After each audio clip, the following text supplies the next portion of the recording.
What's up everyone, how are you all? Today we are back with another blazing Naruto story. What if Naruto was neglected but became the most feared name in history? If you enjoy then please like, share and do comment. Jun Namikaze was a kind and polite person, but like many others she had a limit to her patience. Unlike her husband however, the man in question ignored her incessant stare as she drummed her finger on the side of her arm. But right now patient she was not, Madara.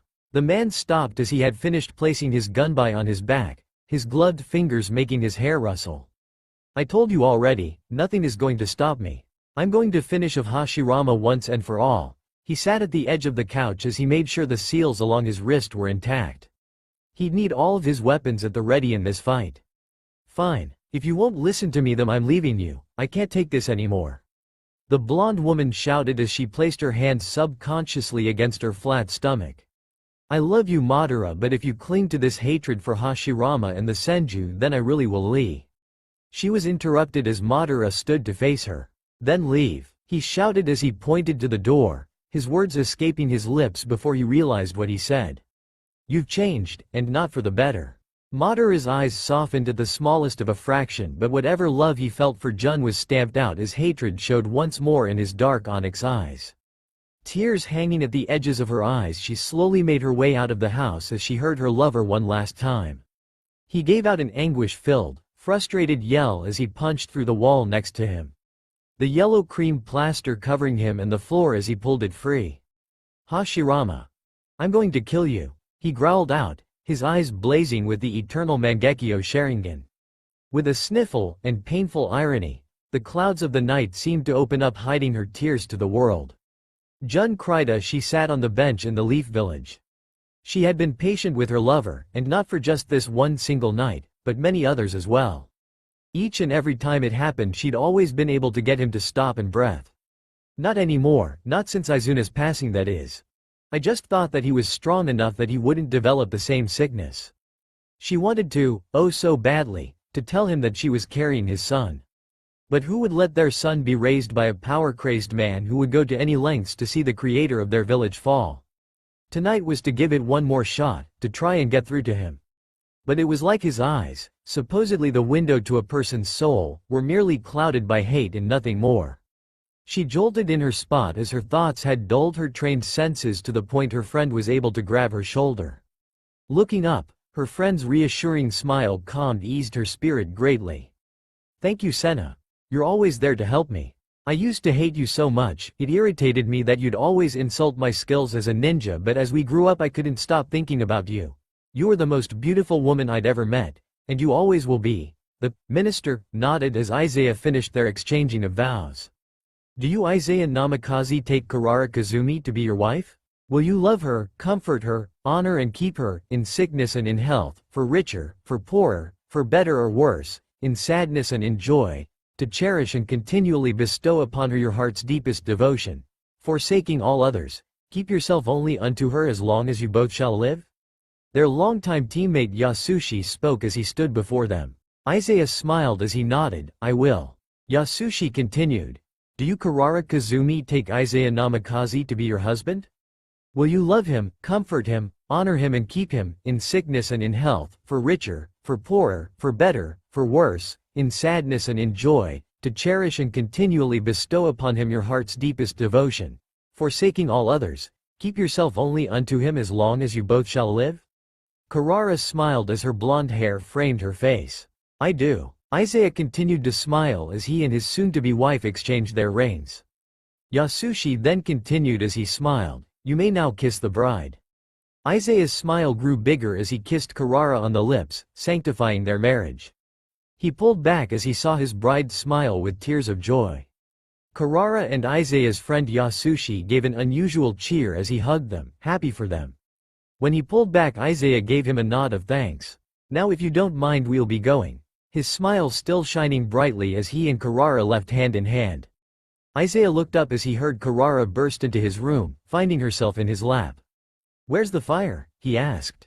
She smiled as she kissed him. Guess what? She spoke as Isaiah raised an eyebrow. You burnt lunch again? Teasing her about her horrible culinary skills, getting a punch to the shoulder. No you ass. I I'm pregnant, she spoke as she cried into his arms. Isaiah's eyes went wide in shock. I'm a dad? He asked, still not entirely believing the words. Yes, you are, she cheered again as she just couldn't stay calm. Isaiah's eyes slowly closed as he heard the sounds of Yasushi burning in absolute torment. Giving one last look at his beloved wife, he ran a weak hand over her cheek. He'd be with her soon enough. Minato cried as the newly instated Hokage, Hiruzen Sarutobi, spoke to him. I really am sorry, Minato. Know that they were great shinobi that held the will of fire in them greater than most others. They didn't die in vain, they gave their lives to protect others. He placed his hands on the boy's head as he tried to cheer him up. Minato looked down sadly at his boy as he and Kushina prevented the Nine-Tails Claw from killing their child. Naruto, we love you so much. Kushina spoke as Minato put his hand together, seal. One. Naruto smiled as he left the village with Jiraiya for his training trip, not knowing the events to come. Jiraiya gave a wide-eyed look as he stared into the eyes of his student, the Sharingan spinning rapidly. Naruto had the Sharingan? How was this possible? Minato and Kushina weren't Uchiha and Minato's parents weren't Uchiha, that much he knew. So it left him stunned. 1 year into training, he frowned as he saw the mild smirk come from Naruto as his eyes helped him to predict Jiraiya's rapidly approaching fist. Nice try, Jiraiya-sensei, but my eyes can see everything you do. His leg snapped out at Jiraiya, who hit him in the chest before a Rasengan fell apart and Jiraiya hit him in the side with his palm. Naruto, those eyes don't make you a proficient ninja. Don't get arrogant, that has been the downfall of many Uchiha. There are many things that cripple a Sharingan. They are meant to give you a boost, to enhance the massive talent that is already there. Do not rely on your eyes, Naruto. Naruto grit his teeth at the Sanin's words, nodding begrudgingly.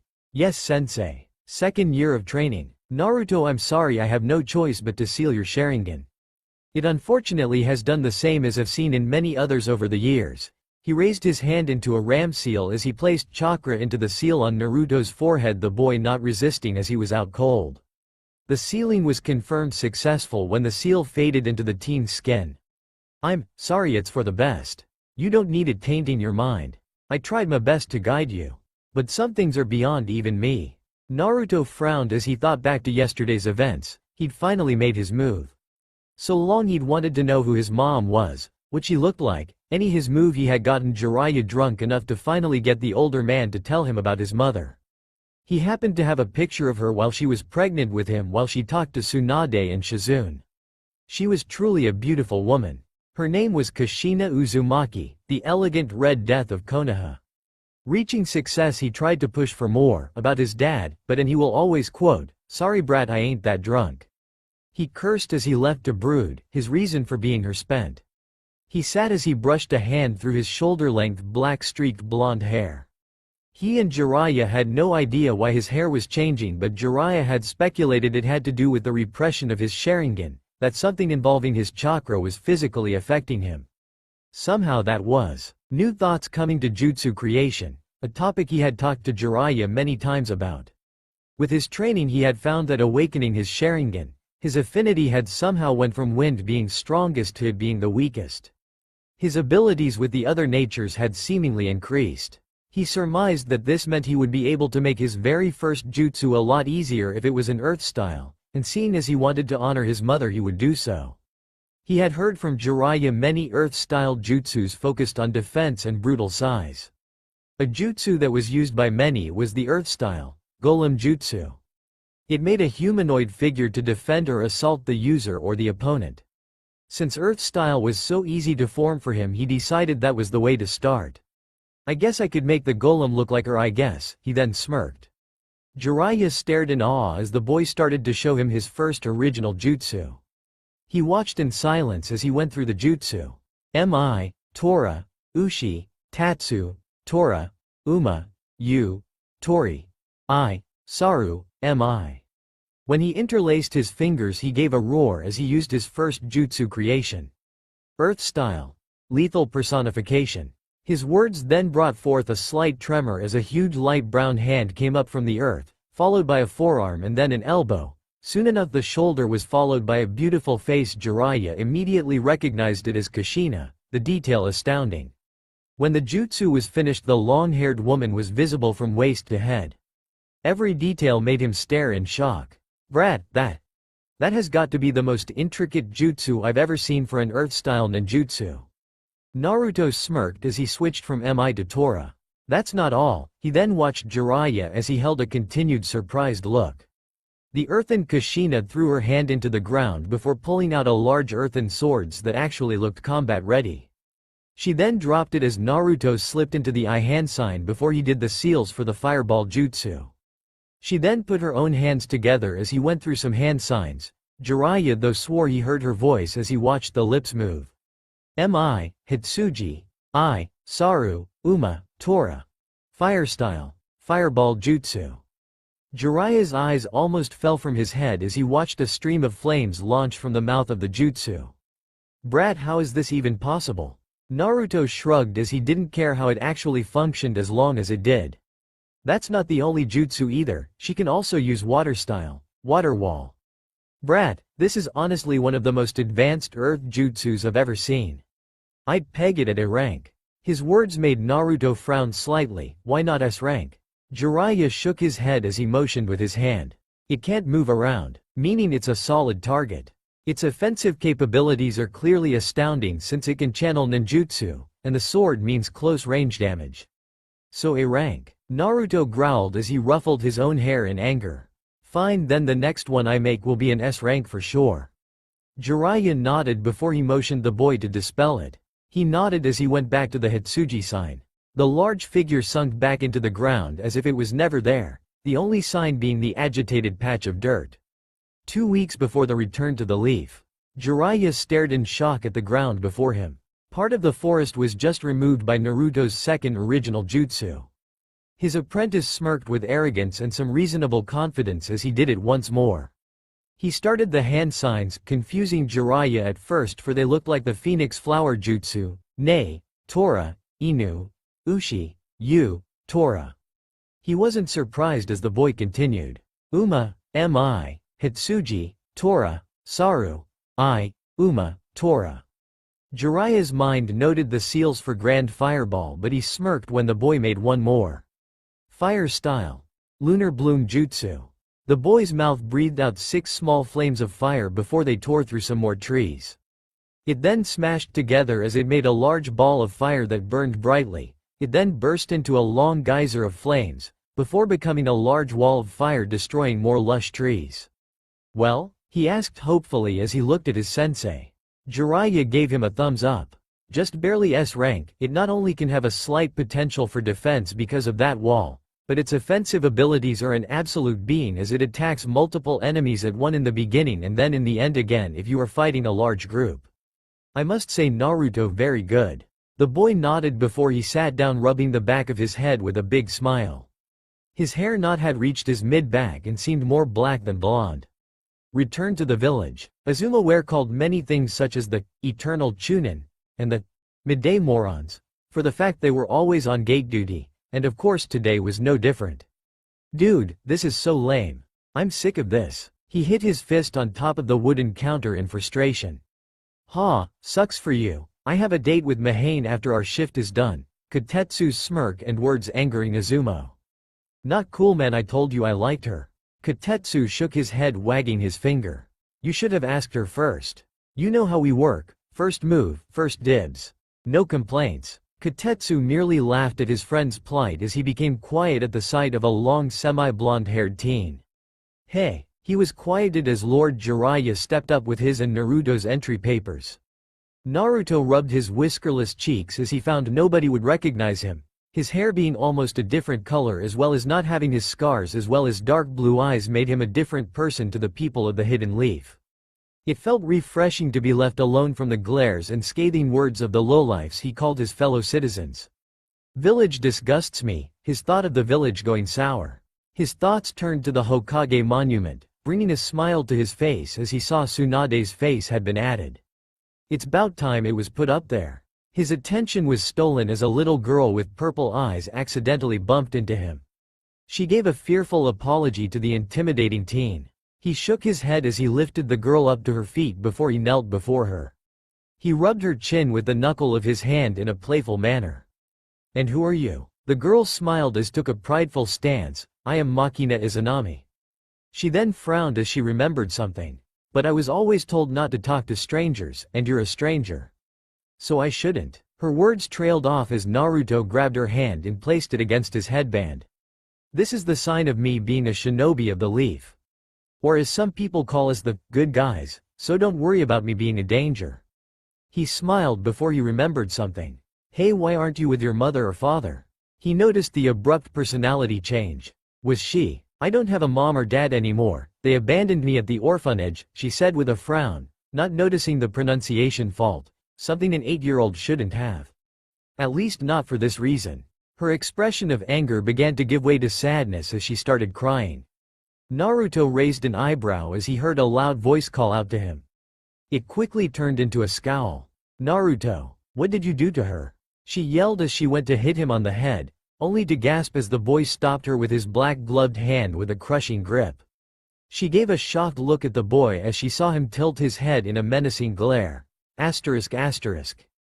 Don't ever let me catch you trying to hit me again like you used to. I expected you to have grown out of that, but I guess I was wrong. He let go of her hand as he turned to the little orphan girl. Well, Makina, would you like it if I visited you every once in a while? I know it's not fun being alone as a kid. His tone going from malicious back to his kind and gentle tone. The little girl rubbed her puffy eyes as she started hiccuping. Really? She asked as she gave a hopeful look. Naruto smiled as he gave an abrupt nod. He ruffled her blackish purple hair. I mean it, whenever I have free time I'll visit you. For now, how about you just tag along with me? Would you like that? She nodded as she grabbed his larger hand with her tiny one. No problem, big bro, she cheered. Naruto laughed as he lifted her up to his shoulders. Well then, you can mark today as the first day you've probably ever talked to the Hokage? She grabbed his hair roughly as she leaned over into his face. Really? She asked with joy. Yep, I happen to be the reason why she is Hokage. Makina gave a gasp as she leaned back up behind his head. That's cool. The duo then joined the approaching form of Jiraiya as they made to head to the Hokage tower. Hey Naruto, Sakura, who's the little one? He asked as he pointed to the dark-haired girl. I'm Naruto's new little sister. She cheered with her hands up into the air before squealing as she almost fell off. Well, aren't you adorable? He spoke as he patted her head. She only smiled more as she wrapped her small arms around Naruto's forehead in a hug. Sakura followed quietly, still shaken a bit by Naruto's eyes from earlier.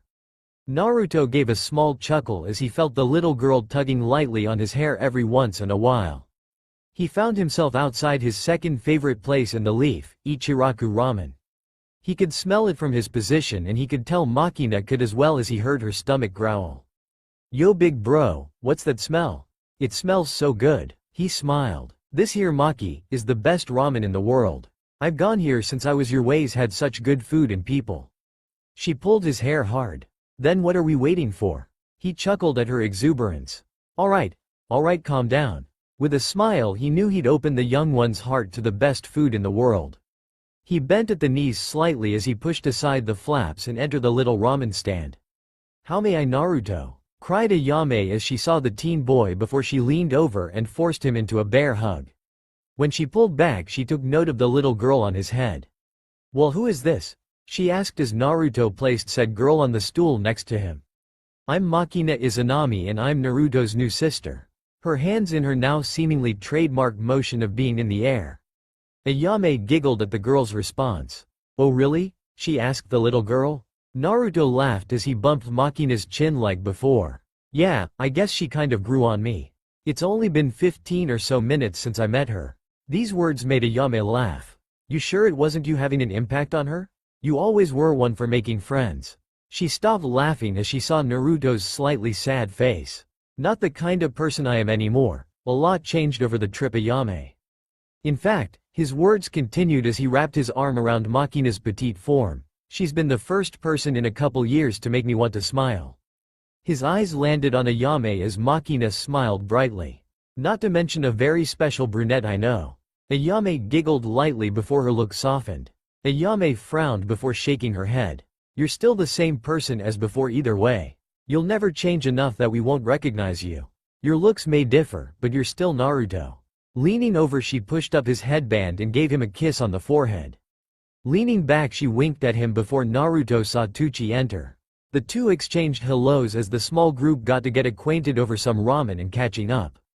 "Hey Naruto," spoke Makina as she rode atop his shoulders once again. He sounded as he started walking towards the Hokage tower. "What's the Hokage like?" He thought about her question quickly. "Well, she's really old, but she looks as if she's 30 or in her late 20s. She's got a nasty temper sometimes. But she burns with the will of fire brightly. In fact, her grandfather was the first Hokage, Hashirama Senju." The girl gasped in amazement. Then she gave a confused look, and Naruto could feel the question burning within her. "Don't know what that is or who that is." He chuckled. "Well, the will of fire is the philosophical concept that Konoha takes to heart, that we are one large family and we should protect each other. This process leads to prosperity and more happiness." Now Senju Hashirama was known as the god of shinobi and the creator of this very village. Tsunade happens to be, as I said, his granddaughter. She's also the closest thing I have to a mom. She's nice overall, and she'll protect her friends and family with her life. Tsunade, however, is a drunk and a gambler. To this the little girl gave a pondering look as she absorbed all the knowledge. Makina gasped as she saw the large building in the distance. "Yay!" Naruto smiled at the energetic child's reaction. She was so much like himself when he was younger it was almost scary. He was absolutely shocked by the girl's words when they entered the room. "Wow, her boobs are so huge. Scary." He stopped mid-step. Makina, not the appropriate comment to a Hokage. While he was admonishing Makina, deep down he wanted to laugh. The girl gasped, "Oh, so you're the Hokage. You look better than the Hokage monument thingy." Naruto lifted her off his shoulder and placed her on the ground. Tsunade smirked. "So Naruto, it is obvious things have changed, but a child?" She shook her head. "Not expected at all." Naruto practically choked on the spot in surprise by the joking statement. Getting a hold of himself, he shook his head in denial. "She's an orphan and she's kinda grown on me." He messed up Makina's hair, getting a pout out of her. "I asked her if she'd like it if I visited her at the orphanage, and wanted to meet you, so here she is. Sorry about the earlier comment, kids, ya know?" Tsunade smiled at the quick relationship he'd formed with somebody yet again. "So Makina was it?" The girl nodded as she ran to a couch, pulling Naruto with her forcefully. "How has Naruto treated you so far?" Jiraiya had dropped by earlier without them since the duo made a stop at Ichiraku's, leaving Jiraiya to report the trip. While some things were worth concern, others were more worth a few compliments and a smile at least. It was safe to say she was shocked, however. Her surrogate son was an Uchiha descendant, and he was afflicted by it just like the others. Why are Uchiha so difficult? Her sense of clan rivalry resurfacing a bit, and the fear that Naruto could become like her granddad's rival Madara. Naruto's will of fire was the brightest the village had seen since Hashirama and Minato. If only she knew why. Blood of the Senju, Uzumaki and the Uchiha brought together by Madara and Jun in the son of Minato Namikaze and Kushina Uzumaki could make Naruto the greatest ninja to grace the world since the Sage of Six Paths. She was pulled out of musings by the childish squeal from the little girl. "So was it really because of Naruto that you came back?" She clasped her hands together. "I bet it was." Tsunade laughed at the refreshing experience of a child's innocence. The Hokage nodded. "Yes, it is because of him. His stubbornness convinced me to take up the title of Hokage. Something I hated became my current place of stature." She shook her head as she pointed at Makina. "Now Makina, you are an orphan. Seeing as Naruto is legally an adult by being a shinobi, he is able to adopt children." His eyes snapped to Tsunade's as she held a devilish smirk. "While being Hokage, I can do virtually whatever I want." Naruto knew where she was headed. "Makina Izanami, how would you like to have Naruto as your brother?" Tsunade was practically howling with laughter in her head at the girl's expression. "He'd be my actual brother?" She whispered, her grammar going uncorrected again. Naruto had mellowed out from the shock at Tsunade's conniving plan. "Well, it's that or being his daughter." "But Naruto probably isn't ready to be a dad. Technically, at the difference in your ages, it would end up kinda the same way. But that just technicalities. So yay. If you'd want, I would be. I myself was an orphan, so I know the pain of not having a family." Tsunade was the first person I saw as a parent, even though I had Iruka-sensei and the Ichirakus. I felt closer to Tsunade more than anybody else. So I called her Grandma Tsunade as a way to tick her off, and damn was it hilarious. But after a few weeks and some letters during my travels, I see her now as the mom I never had. Makina just sat quietly as she started to cry. She then turned on Naruto and tackled him. She cried into his shirt at the joy of having a sibling. But if she's your mom, does that make her mine as well? Tsunade smiled. We'll seeing as you're just the most adorable girl and Naruto is like my own son, I don't see why not. But, she said loudly, don't be calling me grandma. She then stood up and walked over to the fallen pair, Naruto having been knocked off of the couch. She kneeled down as she hugged Makina and Naruto. Which brings me to another point. Your surnames. Naruto, do you want to keep your last name? Naruto's smirk slightly put Tsunade off. It was all too like the one she'd caught from her only memorable moment in the presence of Madara Uchiha. No, I'd actually like to take up the Uchiha name. Jiraiya tried to suppress my Sharingan. But he won't take the pride I feel at being related to prestigious clan. I also want Makina to take up the name Uchiha. Of course, he waved his hand crazily through the air. We wouldn't use it in public until Makina can defend herself, since the name, Uchiha, still has enemies. Regardless if she is a blood Uchiha like me or not. Don't want my sister daughter. Sister, that sounds pretty bad actually. Just ignore that, she's my baby sister. Tsunade gave an unsure nod, not sure where he was going with that line of thought. Nevertheless, she ignored it and continued. Very well then, as of tomorrow you two will be Naruto Uchiha and Makina Uchiha. She stood as she placed her arms under her bust as she thought. Now that this mushy-gushy scene is over. Time for business. I want you to face off an opponent I chose for you. I need to see how far you've come since you left. Naruto stood up. This was as good a time as any he guessed. So who's my opponent? She smirked as she wagged her finger. You'll just have to wait and see when you get to Training Ground 7. It's Kakashi, interrupted Naruto, making Tsunade twitch and Makina giggle. Who else would face me on our old training ground?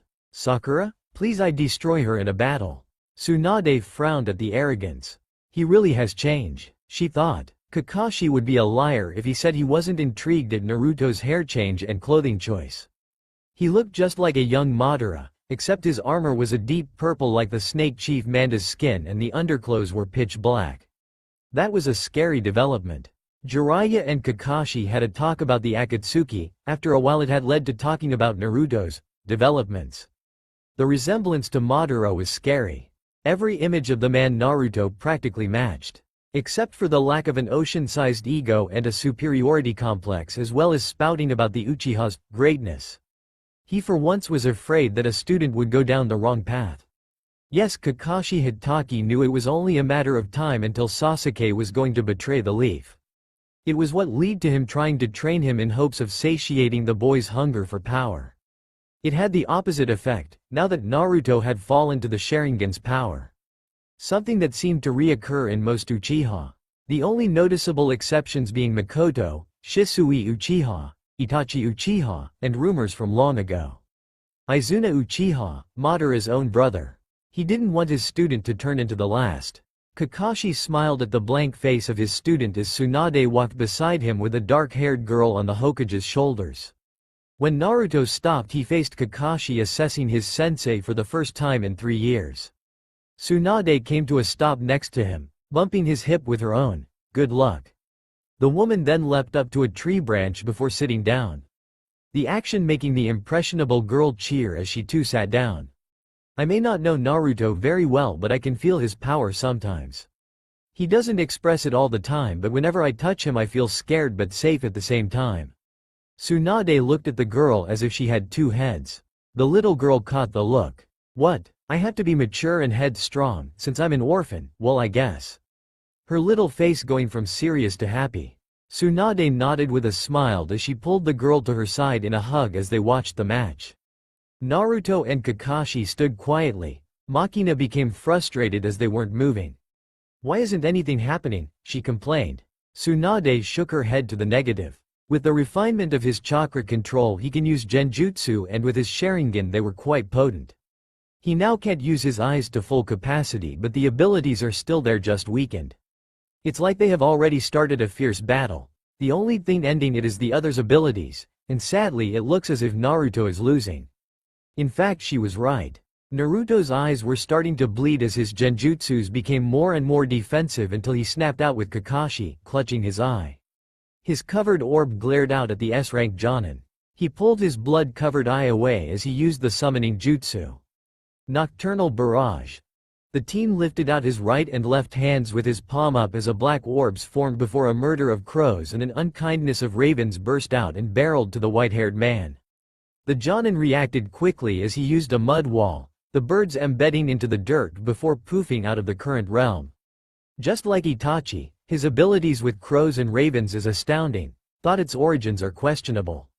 More merciless, but still astounding, he did the boar seal and then the serpent, earth style. Rampant piercing.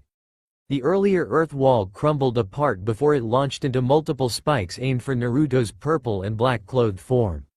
He smiled under his mask as a mane of black hair lashed out at him as the boy used Jiraiya's personal jutsu, Art of the Lion's Mane, Needle Jizo. The black hair punched through multiple trees as the more experienced ninja darted back and forth as he maneuvered through the tree games.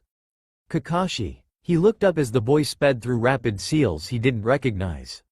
I'd like to return to Genjutsu Sensei. Kakashi gave a slight nod of intrigue. Kakashi's Sharingan failed to pick up the last few hand signs as a large flare of chakra and darkness veiled over his eye different visions. Kakashi, the man heard his voice from what he assumed was his right but then heard it again from the left.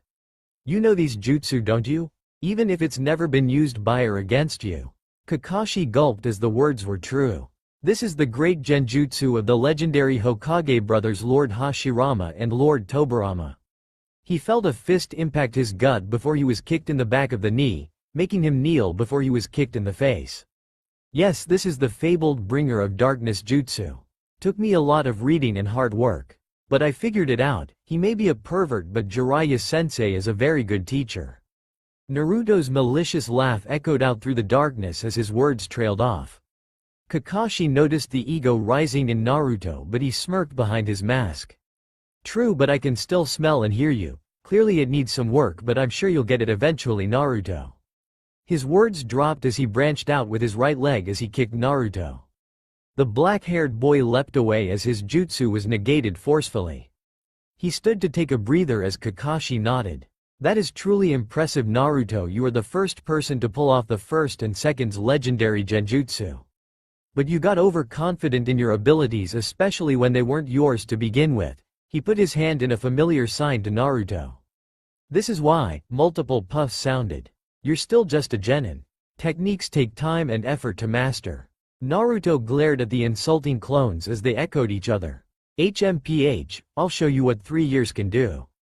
He raised his hand as a guardless ninjutsu appeared with a poof. The other lashed out with freshly summoned shuriken, pelting the closest clone. Kakashi watched as Naruto systematically attacked and eliminated his clones. His eyes widened when Naruto's eyes went from the seventh clone's smoke and darted to his.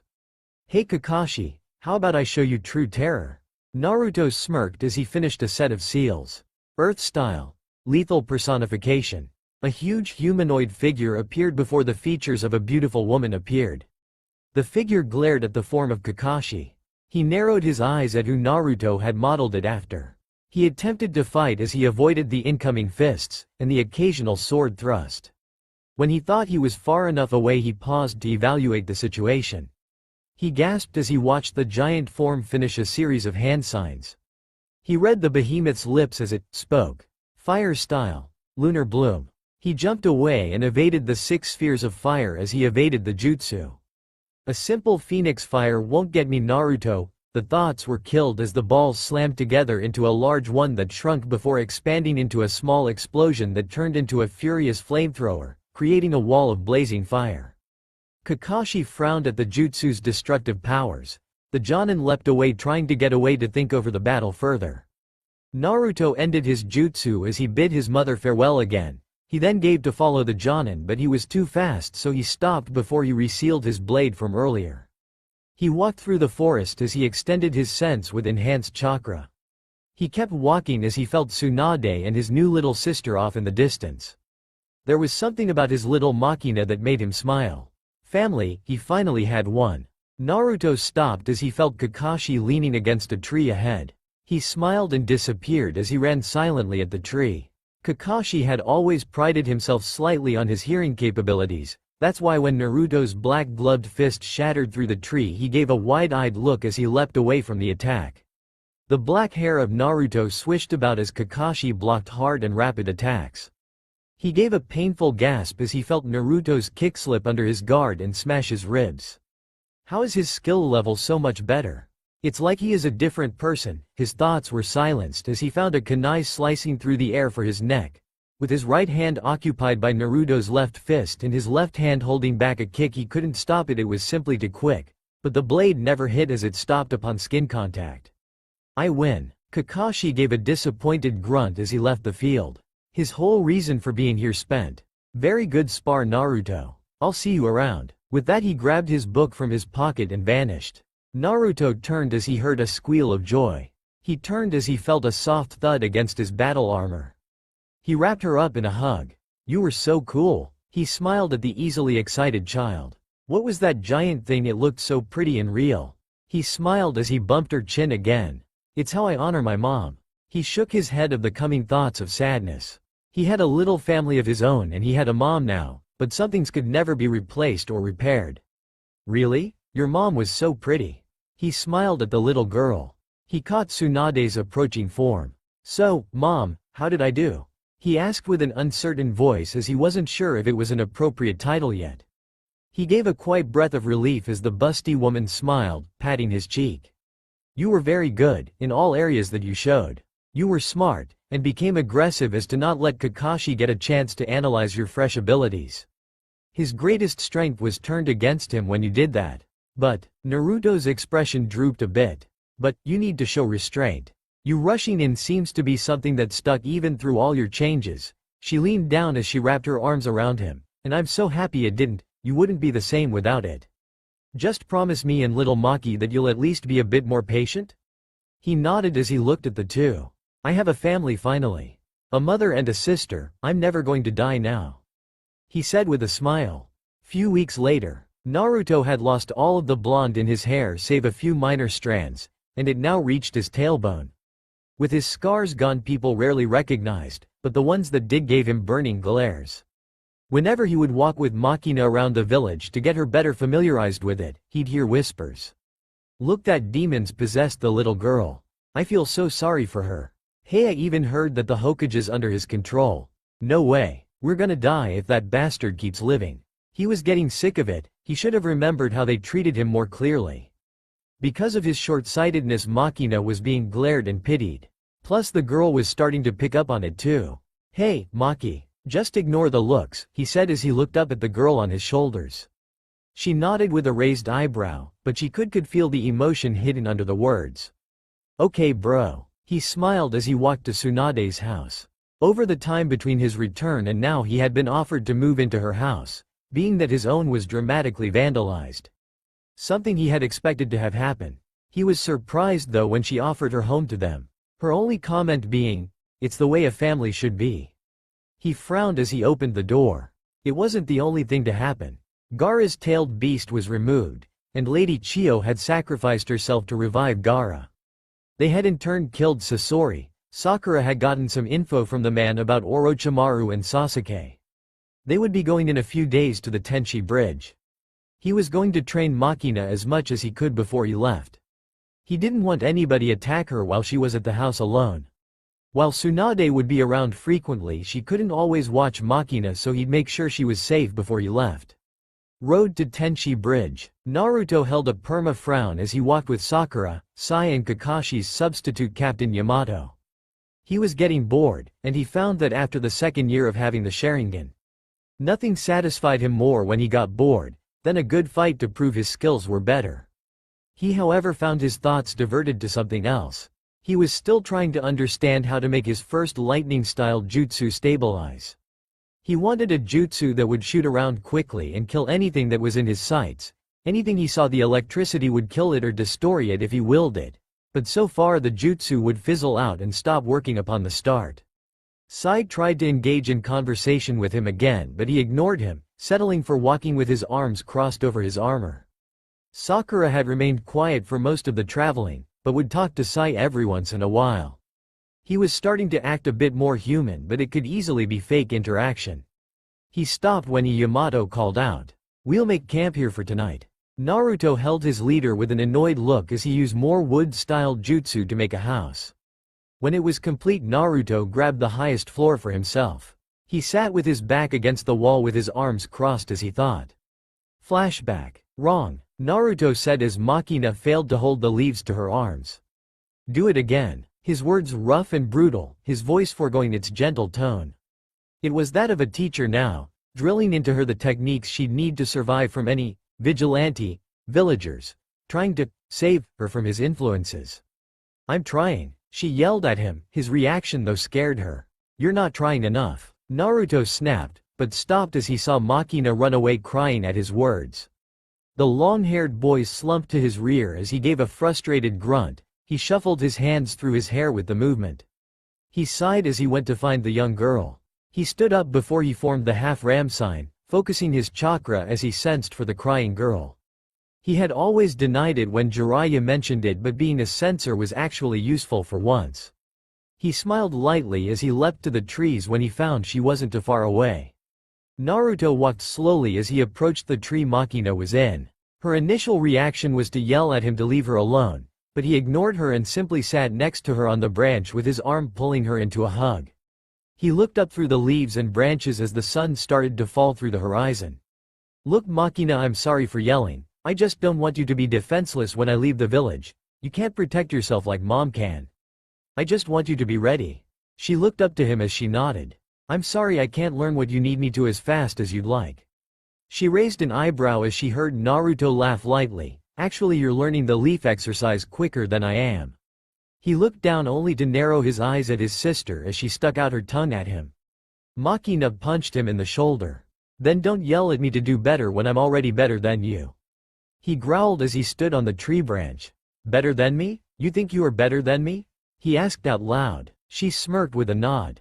Oh, it is so on. He grabbed her wrist as he dropped down to the ground with her. Then prove it, he shouted as he patted his black-clothed chest. He hadn't worn his armor in case he decided to spar with Makina. It wouldn't do if his sister's little fist broke upon hitting him. He smiled as the younger Uchiha gave a roar before she charged at him, using the Uchiha taijutsu he taught her proudly. Present, Naruto smiled as he thought back to the few days he had to train her. She was without a doubt a prodigy like himself. He nodded to himself as he pulled the purple plating from his chest, setting it aside with his ninja tool holster. He then unsealed a pillow as he lay back to sleep. Izuna's revelations. Izuna was getting concerned about his brother again, something that only happened every once in a while. He noticed he was absent from the evening meals more than usual. He would always become defensive when he was asked where he had been at night. Based on his behavior, Izuna could only come up with one thing. His brother had a girlfriend. Oh boy, this is too good to be true. He laughed to himself as things started to click to him. He waved to the little girls that ran by him as they laughed and giggled. The village hidden in the leaf was yet to be formed, but the Uchiha clan's compound was bursting with talk about the future. He knew, however, that some wouldn't accept it. He didn't like it, but if his brother fought for the Uchiha clan, he would join no matter if the village was formed. As he rounded the corner, he found himself thinking about the clan. Its arrogance was known very well around the world.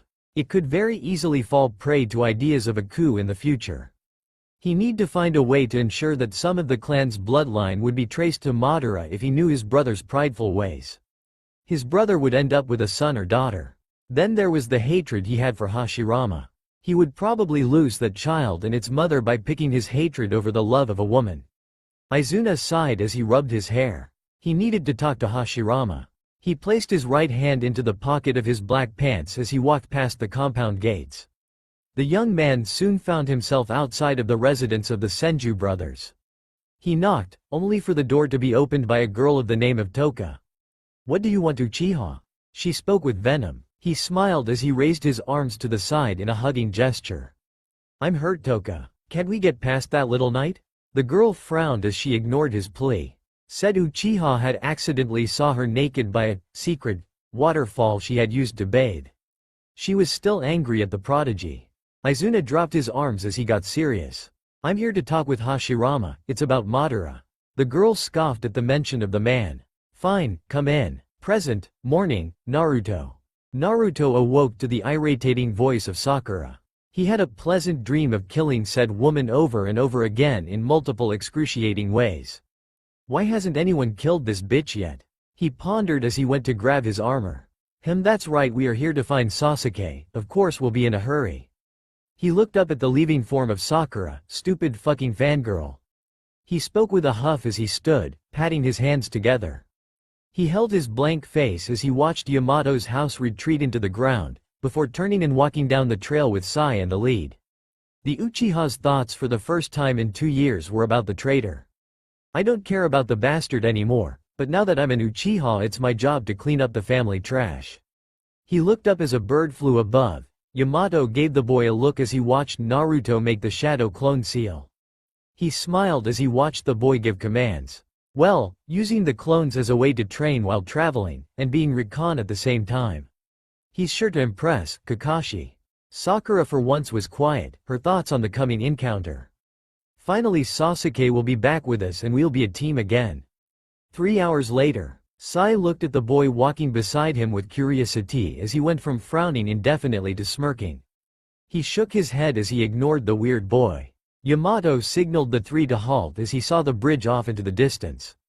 All right team, there is a chance of running into Orochimaru, and sadly we don't know who it is we are meeting with. While hanged as Sasori, will confront the spy. If everything goes to plan, we might have even found a link to Sasuke. This had led to the three ninja crouching behind a log as they waited for Yamato's signal. Naruto however had different plans. He had been reaching out with his sensory ability. He had long gotten over the revelation that the spy was Kabuto. Of course it would be that four-faced backstabber. He continued to branch out with his sensory but gave a wide-eyed shiver as he sensed somebody he hated. Orochimaru, he said briefly, before ditching his two teammates. Bridge. Yamato leapt back as he saw Orochimaru appear behind a falsely startled Kabuto, before said spy made him leap away again as he used chakra dissection blade in an attempt to mow him down. His eyes looked up as he saw a black and purple blur crash into the bridge before he heard Naruto call out a jutsu. Fire style. Lunar bloom. The chuckling form of Orochimaru slipped in he ground as the bridge was engulfed in a hellstorm of burning chakra and air. Kabuto leapt off the bridge as Yamato gave pursuit while Naruto sensed for the Sannin. The teen smirked as he made and transformed a clone into a Fuma shuriken before he launched it off the side in an arc before using a kunai knife to alter its path making it go under the bridge. Naruto smiled as he sensed the clone stop moving but frowned as he found it was dispelled. Things are never easy, are they? He asked himself. He flipped backwards as a brown snake broke through the bridge and snapped its jaws at him. Naruto watched with a smirk as Orochimaru appeared from the snake's mouth, Kusanagi in hand. Naruto's shoulders slumped comically as he watched the event. Really? He asked as the Sannin gave him a raised eyebrow. Kusanagi? You pulled out Kusanagi against me? He placed his fist against his hip as he motioned with his other hand in the air. A mere sword could never harm me, no matter how sharp. Orochimaru scowled. Boy, I don't care who you are, this blade can cut through mountains. The snake's scowl deepened when Naruto started laughing but stopped suddenly. I shatter mountains. Orochimaru's eyes opened briefly as he didn't know where the boy went. He gasped when he looked down at the fist in his gut, and then up at the boy's eyes before he felt his stomach tear apart into a bundle of white snakes. Orochimaru frowned as he realized the boy was actually good. The boy would die against him eventually but he didn't want to risk wasting so many bodies against a no-name ninja. Boy, who are you? He asked as he felt his torso reconnect with his legs. I'm hurt, you pathetic snake. It's me, Naruto. Orochimaru was shocked at the boy's words. Impossible, you don't look anything like the Ninetales brat. In fact you look like my Sasuke. Naruto HMPHED at his words. 3 years, a Sharingan repression and some medical applications will do that to a person. He continued to speak as he crouched down with his hands in a posture similar to Shikamaru. Not to mention some mental instability. Then yes, Orochimaru, I am very much an Uchiha, just like Sasuke. Actually no, I'm better than Sasuke. That traitor is a disgrace to the Uchiha name. At least Itachi's excuse could be that he erased a stuck-up clan from existence rather than let it make bigger fools of itself. No, I am better, and the new clan I start will be a better Uchiha clan than its predecessor. The boy stood as he looked past the bridge towards the forest behind it. The sounds of Sai, Sakura and Yamato fighting Kabuto in the background before he looked at the Orochimaru with a laconic grin. I'll make the world truly fear the new Uchiha clan. His voice matching the insane grin. I'll start it by placing Sasuke's head on a pike at the front door. He laughed insanely, not noticing Orochimaru's sinking form. I'd rather you not. He spoke as he disappeared through the bridge floor. Naruto stopped laughing as he concentrated on sensing for the snake. When he found nothing, he instead settled for the faint trail of chakra he found. It could be Orochimaru's or Kabuto's, either way it would lead himself to something interesting. Hopefully, or all this time away from Makina will be pointless. He took a step and then he thought of something. I need a girlfriend if I'm gonna start the clan. He leapt to the trees as he followed the faint trail. She'd need to be beautiful, of course. I'd like a powerful mate as well. One that was beautiful inside and out. He shook his head as he continued to leap through the trees, the trail getting stronger as he continued. When it seemed its strongest, he found himself outside of a cave in a rocky plain. Snakes and caves, of course. He thought morosely. He shook his head as he walked into the dark caves. Sakura, Yamato and Sai. Sakura gave a mighty roar as she smashed her fist into the ground, missing Kabuto as he evaded the power blow. He lashed out with his chakra-encased fist as he tried to strike her heart. The medical ninja leapt away as Yamato dropped in with a fist made of wood in the form of a mallet. Sai swung up as his flat-tipped tanto carved the air in an uppercut. Yamato smirked, but then gasped as the person they were fighting with became a dead body of an entirely different person. Sakura noticed this and informed her team. It's just like when we fought Itachi and Team Guy fought that Kisame fishman. Yamato nodded before he realized Naruto and Orochimaru were no longer here. With Naruto frowned as he opened another door to another empty room. This is getting annoying, he grumbled as he walked to the next one. It too was empty. The young man threw up his arms in exasperated sigh before he turned to the door across the hall. The last unchecked door in the hall. He grunted as he actually had to force the door open. When he did, he gasped at the sight before him. There were roots and plants everywhere growing across everything. Orochimaru, you really need to quit playing with the first's bloodline.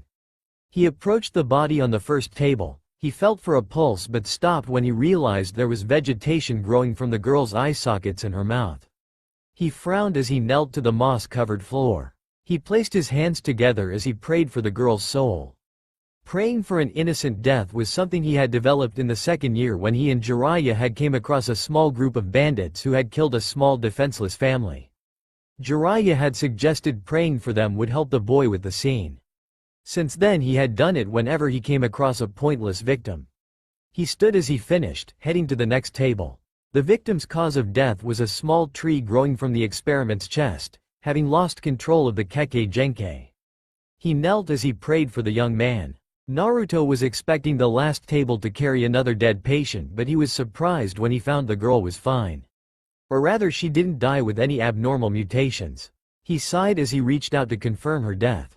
He gasped as a branch from a thin tree behind the table grabbed his hand.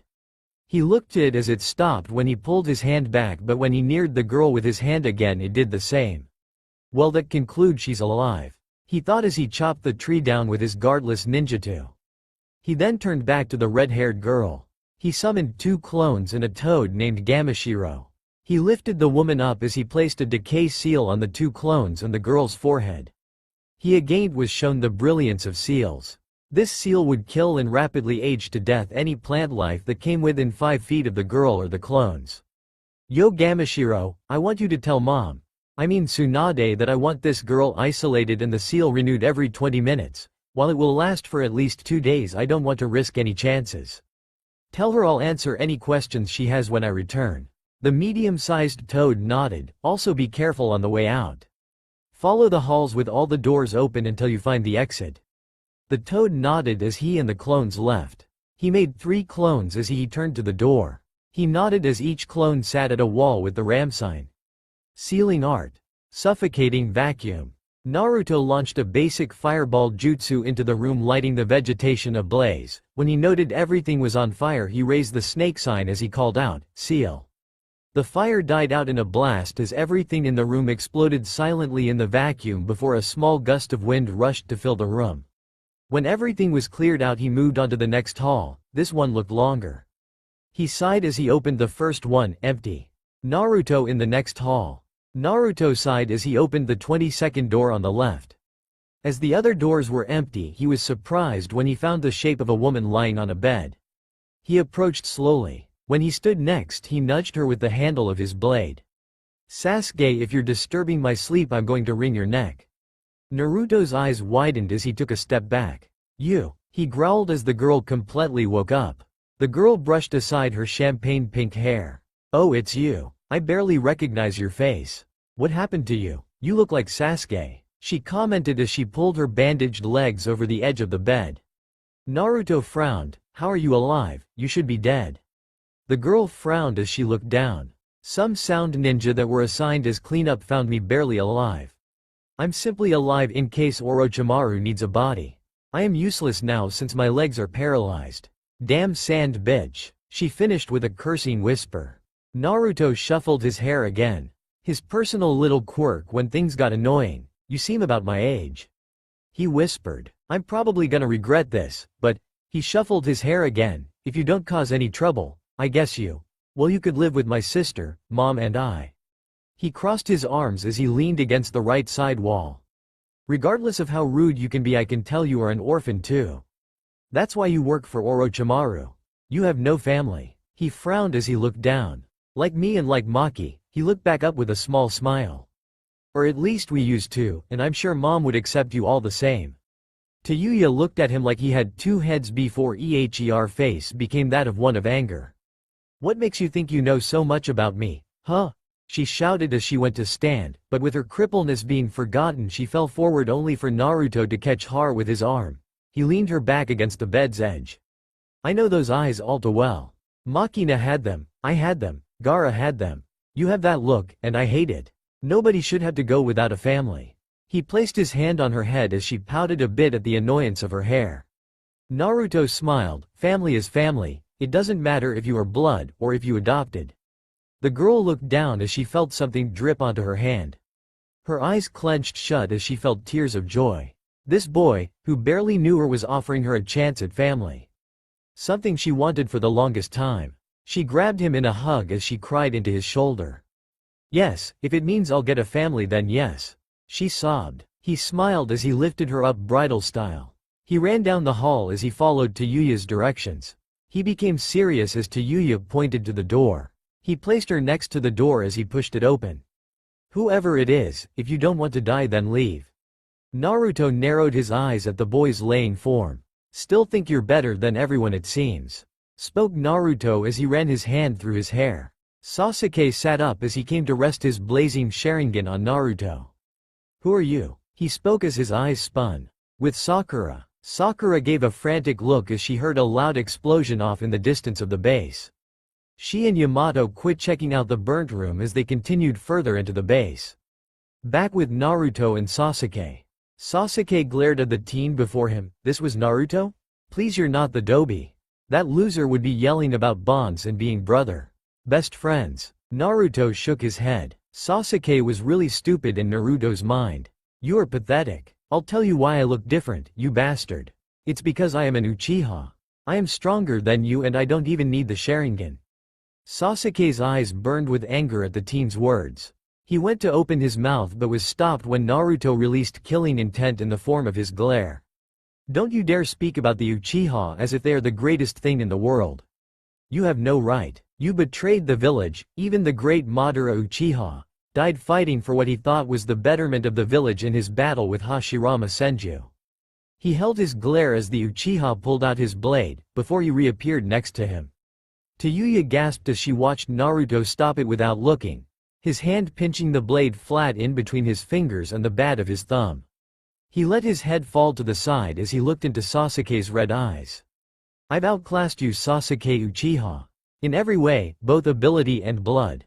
Sasuke glared as he started lashing out with his sword in thrusts and slices. Naruto summoned his black ninjutsu as he parried and blocked each attack. The long-haired boy ended it with his own attack. Sasuke's Sharingan aided him as he leapt back, the tip of his chin receiving a light nick. Naruto sheathed his short sword before he sealed it back up. He prepared to use lethal personification, but the bitch showed up. Sasuke, she screamed at the sight of their old teammate. So you really are Naruto? The long-haired boy turned as he started doing seals as to not let Sasuke copy his jutsu. Dragon, hare, boar, monkey, tiger, dragon, ox, bird, snake. Naruto thought as he went through hand signs. Lightning style. Homicidal rampage. He spoke as he turned his hand, still holding the snake seal. Electricity started to form as he spread his hands apart in an arc. Asterisk asterisk asterisk. Die, Sasuke Uchiha, he said as the orbs of sparking death shot around as they closed in on the boy. Your death will show the start of the next Uchiha clan. He spoke with a smirk. I don't think so, spoke Orochimaru as a wall of brown snakes shot up and took the shots. The orbs could pierce anything, but for only a short amount of time. The wall of snakes continued as the attack grew weaker, before soon dying out. Naruto growled as he watched the man and Sasuke flee. He ignored it when Sai and Yamato turned their attention to the form of Tayuya. Touch her and your lives become forfeit, he said as he walked towards her before picking her up again like before. We are leaving now. Excusing a few room, this base is empty. Many years in the past. Izuna sat across from Hashirama as Toka brought some tea in. So Izuna, what is it you wished to talk to me about? He asked with a smile. Izuna nodded as he sipped the hot tea. It's about Madara. Hashirama's shoulders slumped. Of course it was about Madara, what else could it be? The man was so troublesome. What did he do? Izuna smiled, for once it's a good thing. He sipped more tea as he placed the teacup on the table. Hashirama raised a brow, intrigued. Oh really? Usually all that follows him is stupidity or arrogance. The straight-haired man teased. Izuna chuckled as he nodded, arging himself. No, this time Madara did something big this time. Hashirama shook his head. He got a girlfriend. Hashirama spit out his tea. What? He exclaimed. Izuna nodded as he laughed at Hashirama's reaction. He and Hashirama shared a laugh before he got serious and sat up straight. In fact, I want you to do a favor for me. I can easily foresee my clan acting out on a coup d'état. I want a way to ensure that some of the Uchiha blood lives, which, knowing Madara, his rising hatred for you, will end up pushing him over the deep end. At this Hashirama got serious, and knowing him he'll choose hate over love. Izuna ran a hand through his hair as he sighed. I want you to assign a no-name clan to the personal recording of Madara's bloodline when you and him officiate the creation of the Hidden Leaf. Hashirama was glad his brother wasn't here. If Tobirama heard this, he would have immediately started raving about the Uchiha's betterment to be dead. Lately I've been feeling as if death is calling for me. I have premonitions at night when I sleep. Each shows me dying and then years later a member of the Uchiha killing its clan because of an impending coup. I want to ensure at least one person that is worthy of keeping the Uchiha name. So I will leave you some scrolls that are sacred to the Uchiha with you. Hashirama gave the man a strange look. Izuna, you are giving me scrolls that are important to your clan. Izuna nodded his head. I have complete faith in you, Hashirama. I know that with time, the Uchiha will be reformed as the loving clan it has the ability to be. But until then I want you to watch his lineage. Hashirama sighed. Fine, I will. If you are right, then this is for the best. Izuna stood up as he bowed. Thank you. Few days later, Izuna had started walking out into the forest as he went to go find a training field to keep his skills sharp. When he pushed aside the brambles and branches, he stopped as he caught the familiar blue of Tobirama's armor. He stood back as he watched the man run through some hand signs as a few coffins rose. It must have failed as the Senju cursed. It seemed he was right when a decaying body fell from the first and the second was no different. He remained silent, before he burnt the failed jutsu's remains. He then tried again, only to fail. 2 tries later and Tobirama erased the final failure. He frowned as he walked away, unaware of Izuna's presence. When Izuna knew he was gone, he walked away, having realized what the Senju was doing. He was attempting to revive the dead. If he was to succeed, I could just leave the seals for it behind in the vault. But I'll have to wait till the time he finishes it. 2 days later, Izuna smiled as he walked out into the field to join Tobirama. So you got it finally? Took you long enough to realize a soul was needed in exchange for a soul? Tobirama went on the defensive as he glared at the Uchiha. You. Izuna raised his hands as his face showed a serious expression. Something Tobirama knew was a rare occurrence. I'm not here to fight, in fact I'm simply here asking for a favor. He had already studied and found out how to use what Tobirama called the Edo Tensei. He simply needed chakra, part of the being you wanted to revive, whether it was blood or any other form of DNA, and a sacrifice. Any bandit would do, as the sacrifice's strength had no impact on the abilities of the soul brought back into the living realm. Then out with it, Izuna. You're trying my patience. He narrowed his eyes as the Uchiha reached slowly into his pocket before pulling out a vial of blood, before he extended his hand with said vial. I want you to help me. Present day with Tsunade. Tsunade's eye was twitching as she watched the clones and toad dispel, leaving the girl to her. What's so special that she needs to be isolated from people and plants? She shook her head. She knew how to get back at him for pushing his own burden on her. Family archives with you, Naruto. Her face smiled evilly. With Naruto. Naruto felt a chill as he carried Tayuya through the leaf gates. Something happened. Tayuya smirked. Knowing your luck, it's not good for you. He frowned as he agreed. When he and Tayuya went to report, in the stead of Yamato, since he knew the most of what happened on the mission, he gulped at the too sweet smile his mom held. Naruto want to explain the girl, or should I say girls plural. Naruto smiled, wood style. Tsunade blinked. What? She asked, as he laid Tayuya on the couch to the side. That's what the decay seal is for. That redhead girl was Orochimaru's experiment into Hashirama's DNA. It seems failing the first time around didn't dissuade him. She nodded before smiling again. You are still being punished. Naruto clenched his fist. For what? Because I feel like it. Besides, I need to talk with this girl since I assume you found her in the base. He nodded before he smiled at Tayuya. Don't worry, mom won't hurt family. His words turned to Tsunade as he was tossed the scroll with his mission. Would you? He asked as he walked out. Konoha Archives. Naruto grumbled to himself as he walked through the dusty archive room. This was a boring assignment used to punish shinobi. The job: organize and take inventory. He coughed as he checked off the history of the Aburame clan. A plume of dust hitting him in the face. Never was one for history. He muttered as he checked off the Akamichi birth certificates. He slid his hands across the spine of another book. Nara clan medicine history. He thought as he checked it off too. He sighed as he leaned against the cold stone wall. His eyes opened when he heard a soft click and a pain in his lower shoulder. The boy turned to see the little blood-covered needle retract into the wall. He looked closer as he saw faint lines in the stone. What the hell? He questioned. He moved his head back when a seal appeared before breaking. The wall slid down as Naruto made out a very familiar symbol. How the hell did anybody miss this? He asked himself. Naruto dropped the short but very informative paper. He was related to Madara Uchiha, the Madara Uchiha. Then he was related to the 4th Hokage. His own father was the 4th Hokage. I need to sit down. He muttered as he fell on his rear. It can't be, he's the reason I'm an Uchiha. He sat in that very spot for another half hour before he decided he'd venture further into the false secrets. He grabbed the second one closest to him. He then leaned against wall by the opening as the boy opened the scroll.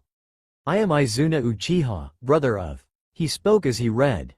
Madara Uchiha. I am fearing my death will come soon, and my brother's action of late have not made my potential passing any more wanted than it is now. I have asked Hashirama Senju, my brother's rival, to assign the lineage of my brother and his eventual child to a small obscure clan. I fear that the clan will eventually end up planning a coup d'état. I have thus asked Hashirama to make sure that the bloodline is traceable in the event of the clan's death. So, if you are not of the clan assigned to this and you are reading it, then you are my distant nephew or niece. I leave these scrolls about the Uchiha's ancestors and or past leaders among other things, including one of our deadlier water-style jutsus. I leave also a vial of my blood and a set of instructions you are to follow to the letter. No deviations whatsoever in the instructions are allowed. Upon completion, any questions will be explained. Naruto bent over into the opening as he looked for the scroll with instructions coming across the jutsu in the search. Water style. Murderous slipstream, huh? Well, it can wait, I guess. If Izuna left instructions for generation ahead of him, they must be important. He thought as he pulled a scroll that was black. Seeing as it was the only one colored, then it stood to reason that it was the one Izuna was regarding. So a list of seal and requirements. He spoke as he looked away from the scroll. He reached into the pouch strapped loosely to his waist, and pulled out a sealing scroll.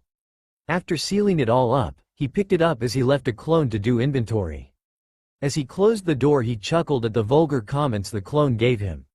Forest. Naruto sat with his back against the base of a tree. He looked at the scroll as he practiced the seal without chakra. So it's just tiger, snake, dog, dragon, and then I clap my hands together. He smiled as he continued reading. When he read the jutsu earlier, he frowned at the requirement. A life for a life. Any bandit should work though, and so he had ran through the forests until he found a camp of 2 bandits. He had killed them quickly and laid one out on top of the seal center he'd drawn nearby their camp. He then sped through the seals he practiced. Summoning, reanimation. He watched as the body was overcome by what seemed to be paper tags before a black-haired young man stood before him. The man had fair skin that had cracks forming across his body and clothing, with hair of such a dark blue that it looked black. His bangs parted down the center of his face to frame both sides of it. The man was wearing the standard Uchiha outfit from the era of the warring clans, consisting of a high-collared, blue shirt that split at the front of the waist and continued to his hips with the Uchiha crest on the upper back and blue pants which were wrapped up in bandages at the ends around mid-calf. On his waist he wore a bandage belt that held a sack for his ninja tools. The man's eyes now had black sclera with his Monkyu Sharingan standing out. Said Sharingan's design was 3 bars extending from the pupil. Naruto went on the defense when the Uchiha struck out at him with his straight katana. Naruto didn't have armor to block glancing blows from the sharp weapon, not to mention there was something different about the Sharingan the man held. Naruto gave out a forced breath of air as he was kicked in the gut. He made some shadow clones without seals as he leapt back. This man was quick, that hit was painful. He thought as the older man's katana sliced through his last clone. Naruto frowned as he went through the standard fireball jutsu. He watched as the man countered with a grand fireball jutsu, destroying his own and going after Naruto. Said boy cursed as he leapt away from the incoming flame. He landing on the ground as he formed the Rasengan and left his hand. The Uchiha, being from a time before the 4th Hokage, didn't know what the Rasengan was and tried blocking the attack with his arms. When the attack hit, the Uchiha's eyes widened when his arms were ripped apart. Naruto pressed the attack as he pursued the Uchiha, a fireball jutsu escaping his lips but also blocking his view. His lightning-quick reflexes alerted him when Shuriken plowed out the back of the fire and at his body. He summoned his own Shuriken as he retaliated. The result was a loud clattering of metal upon metal as a few sparks came to life. His eyes widened when he dodged a kick coming from his side and a leg dropping down on his left shoulder. The force was so great he let out a brief cry of pain as he felt the bones in his shoulder break. The Uchiha's clone then grabbed the boy by his black shirt and spun him into a hard throw. Naruto cursed as he came to a kneeling position. "Haku, if I ever meet you in the afterlife," he started. The long-haired boy raised his only mobile hand as he sped through seals. "I will certainly thank you." The Uchiha's eyes widened briefly before smirking himself. Fire style. Grand fireball jutsu. The genin gasped after a few seconds. Naruto turned around with his hand open. He screamed as he felt a kunai go down his arm, piercing into the bone marrow of his radius. He narrowed his eyes as he leapt from the Uchiha. "I am not going to die here." He ducked under a roundhouse kick from the blue-haired man. He spun with his leg trying to knock the man off his feet. He failed terribly. The man leapt up over the attack before landing on Naruto's shin. Naruto screamed as he landed down on the boy's shin, fracturing it. All Naruto could do was glare up at the older man. "So this is the capability of my brother's lineage?" Naruto's eyes snapped up to his as he glared at the man. Naruto's eyes widened as he felt something snap. "That's more like it," whispered the Uchiha as the boy broke from his genjutsu-induced fight. Naruto's eyes bled as his Sharingan spun. "I'll teach you for making a fool out of me. I may not have been raised by the Uchiha clan, but I am far better than whatever they could breed. I will soon surpass even Itachi. Once I crush him, I will erase Madara Uchiha and replace it with my own name." He sped trough hand seals. You will be my newest stepping stone. Fire style. Lunar bloom. The Uchiha raised an eyebrow. Oh really? Well then I'll make sure to be quite the step. The man smiled as his closed right eye started to bleed, the encroaching flames glowing across his face. Amaterasu, he shouted as his eye spouted ethereal black flames. When the black fire beat Naruto's, he pushed forward himself. Inferno style. Soaring death. Naruto's eyes widened as he recognized the black flames. Just like Itachi. That's why your eyes are different. He avoided the bird-shaped flame as he ran to the side. I can't get touched by them and I have no way of sealing them like Jiraiya. He leapt over a bush as he dodged the flames. Jiraiya told me there was only one weakness to this jutsu. The Uchiha spoke with a raised brow. Oh, a weakness? Well, I am always open to new lessons. The man spoke with sarcasm. Naruto smirked as he closed in. The only weakness, he spoke as he threw down smoke balls and made clones. Is you? The Uchiha's eyes widened when he heard a fist approach the back of his head. He turned, catching the boy and Tsukuyomi. He frowned when it poofed into smoke. A shadow clone, he turned with his palm raised at the clone's bare fist before flipping it over his body. Following it through with a swift jab to its throat, killing it. The Uchiha growled as he was tackled in the back before he could move from the action. A growl escaped his lips as he found his body couldn't move. Your body's movement has been sealed until I deem you are able to move. Now answer some questions. First, who are you, and second, why did you straight out attack me? He spoke as he placed his elbow into the Mont's neck, right above his Uchiha crest. I know you're an Uchiha. But you are not from this generation. Everyone is dead save for Itachi Uchiha, Sasuke Uchiha, and me.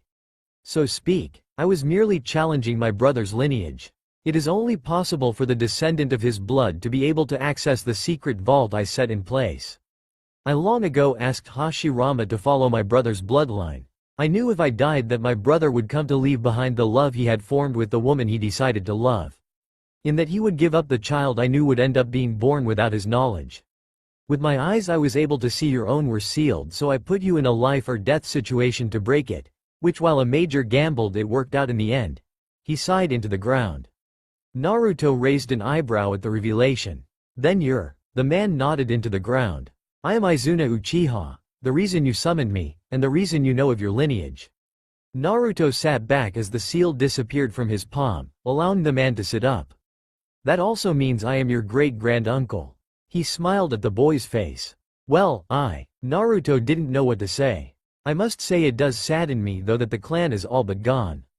Naruto shook his head. No, the clan is gone. Sasuke and Itachi are traitors, and if what you said about the clan eventually experiencing a coup, then Itachi might be redeemed. He could have killed the clan when he found out that a coup was possible.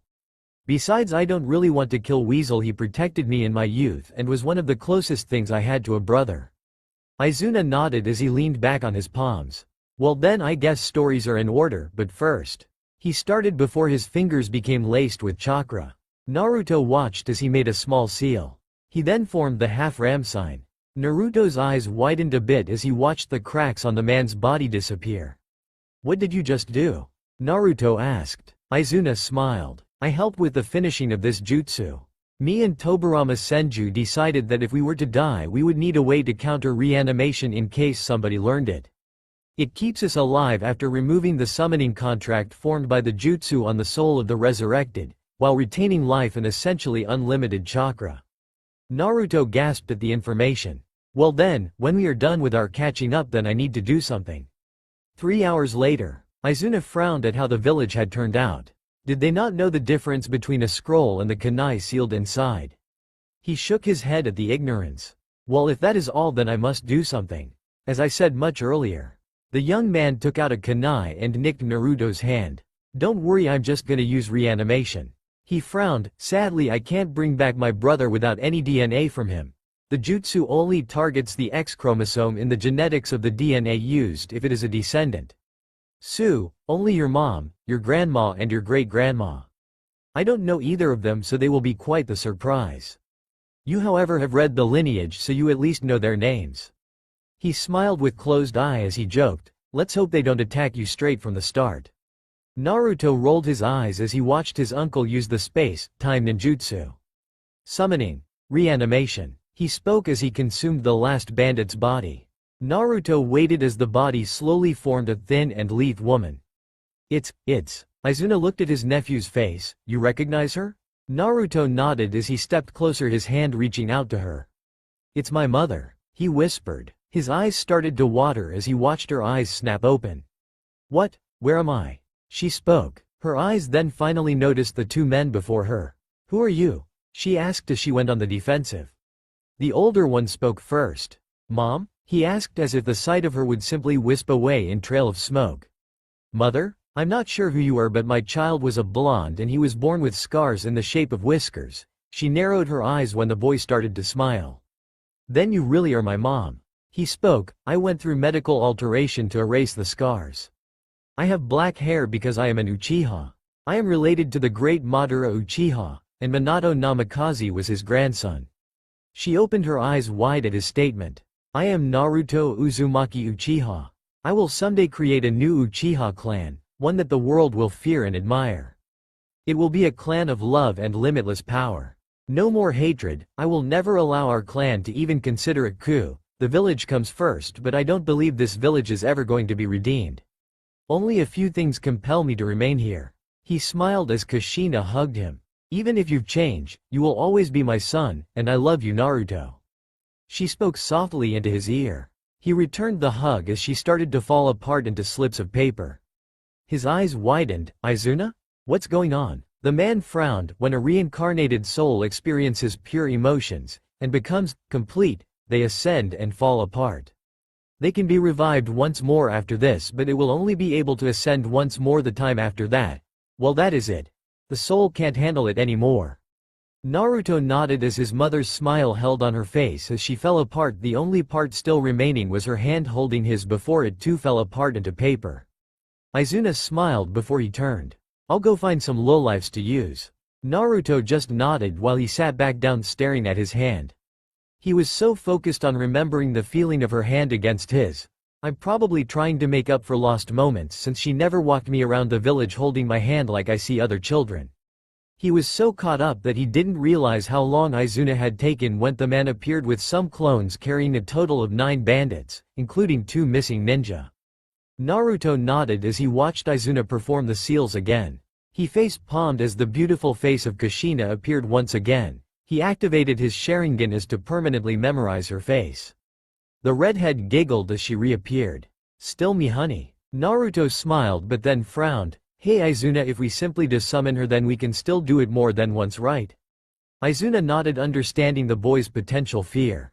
Yes Naruto, we can. But I've memorized the details of her chakra, light and cheerful but with a sharp edge.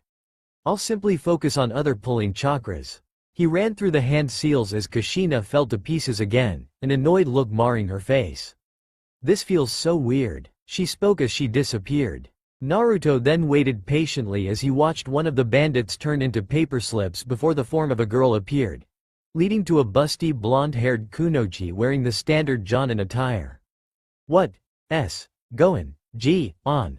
She started looking around. Where's Isaiah? She asked frantically. Naruto raised his hand to calm her. What is your name? The girl glared at him. Why should I tell you? Tell me where Isaiah is. Naruto shook his head. If your name is Karara Kazumi Namikaze, then your husband is dead just as you are. Your soul and body have been brought back via summoning, reanimation. You are also my grandmother. Karara's eyes widened as she looked at the boy and the older man who looked like his older brother. Were dead? She questioned as she fell to her knees. It can't be. We left Minato to be an orphan. She started to tremble as her eyes teared up. Naruto frowned as he kneeled to hold his grandmother in his embrace. Well, maybe it helps to know Minato, my father, became the 4th Hokage. This seemed to calm the woman down. He became Hokage? A bit skeptical but prideful at the same time. Naruto looked to his uncle. Hey Izuna, this isn't her though. Izuna nodded, then wrap it up Naruto. Naruto turned to the woman. I'm sorry but we weren't intending to revive you, we were intending to revive Isaiah's mom. Someday we will call on you if it's needed, okay? Or maybe we can introduce you to Minato's wife? He asked as he smiled. Until then though, it was great meeting you grandma. The woman nodded with a smile as Izuna formed the last seal for dispelling the jutsu. You too, Naruto. She held his hand as she fell apart into paper. Izuna sighed as he finished memorizing her chakra. Okay Naruto, this should be it. He ran his hand through his hair. If it's who I think it is, we have a powerful ally on our hands. He hoped though that it wasn't Jun Namikaze. If it was, he'd probably die a few times. Well, here goes, he said as he finished the seals and clapped his hands. Summoning. Reanimation. Naruto watched as another of the thugs was consumed before a beautiful woman that looked like a mixture between Tsunade and the first Hokage. She was of a deep tan skin with large G-cup S. Full, plump lips below two glaring blue eyes burning into Izuna's from. A thin but strong torso that led to a firm rear and then to wide, enticing hips. She wore a white shirt that had a high collar that was unzipped and showed cleavage covered in a mesh shirt. Her shirt showed off just a bit of skin at the bottom before it led to a purple skirt-like article of clothing that was held up by a thin golden rope, which led to black ninja pants with her legs ending in ninja high heels of a golden color. The Senju clan symbol was displayed on the back of her white shirt. ***. Fuck, grumbled Izuna as the woman moved. The woman's fist was already connecting with the top of the man's head. Izuna, what did you do this time? She accused. You, Jun, so like what's up? He asked weakly, trying to be nonchalant. It failed. The woman's eyes burned with a fury Naruto had only seen in Tsunade. I have been revived. I am standing in front of a facsimile of Madara. What do you think is up, you stupid bastard? She raged. Izuna sighed. He knew something like this would happen if it ended up being Jun Namikaze. He altered as he pointed to Naruto, need to know what happened to Madara after my death. He didn't do anything stupid, did he? He inquired. The girl gave him the, what do you think, look, making Izuna sigh. Of course he did. Why did I even ask when it involves my brother? Jun finally looked at herself. Now explain, why I'm so, dead looking, and who this fake is. Her words brought Naruto into a glare before he walked forward. Fake? You're the one who is a fake, just look at these. Naruto growled as he grabbed one of the woman's, making her gasp at the action. Izuna stared wide-eyed before he realized the boy was still somewhat dim about history and people-to-people confrontations. Hey Naruto, implants weren't even thought of back then. He spoke carefully. Naruto squeezed the globe of flesh. So it's real. He spoke as his mind started screaming danger. Just who the hell do you think you are? Grabbing a woman's. She reeled her fist back before a chakra-incased hand smashed him in the gut, throwing him back. Now Izuna, answer my questions. Or you're next. She growled. Ah well, you just punched her great-grandson. He placed his hand on his hip as he watched Naruto try to crawl onto all fours. The boy groaning in shock and clearly pain from the impact. You've met Naruto Uzumaki Uchiha. As for your current state, it's because you technically are dead. We used summoning. Reanimation to bring you back. We needed to know what happened and so we revived you. Jun's eyes widened before she blushed, remembering the boy's perverse action. My little. What's wrong with you? She yelled at the boy as he finally got to his knees, still holding his stomach. You are one to speak, you just punched a kid. He groaned again as he gave up and just fell forward, face into the dirt. Sides, he started as he kept his face in the dirt. It was kinda worth it, ancestor or not. Making the large-chested woman blush angrily. Izuna laughed as he realized Jiraiya's efforts at turning the adolescent into a pervert wasn't entirely a failure, contrary to what Naruto said earlier. Well, Naruto didn't peg you to be that kind of a person. His answer was Naruto placing a struggled hand facing him before he flipped him off. Naruto tried to move to a sitting position, groaning in pain at his stomach. She may be the reason I'm even alive, but she's still a good way to start the new Uchiha clan. This made Izuna even out, and Jun to give a confused look. New Uchiha clan? Naruto idly nodded. Besides me and Izuna there are only two other Uchihas. His words filled with disgust, more for Sasuke than for Itachi. Jun moved to his side before using a small healing jutsu on his stomach, after she shoved him onto his back. Her medical instincts kicking in. What happened? Itachi killed everybody but his brother. What a mistake that was. He noticed his words, leaving his brother alive, that is. Jun raised an eyebrow at her young relative's tone. Did you hate him or something of the like? She inquired as her hands ran across his stomach.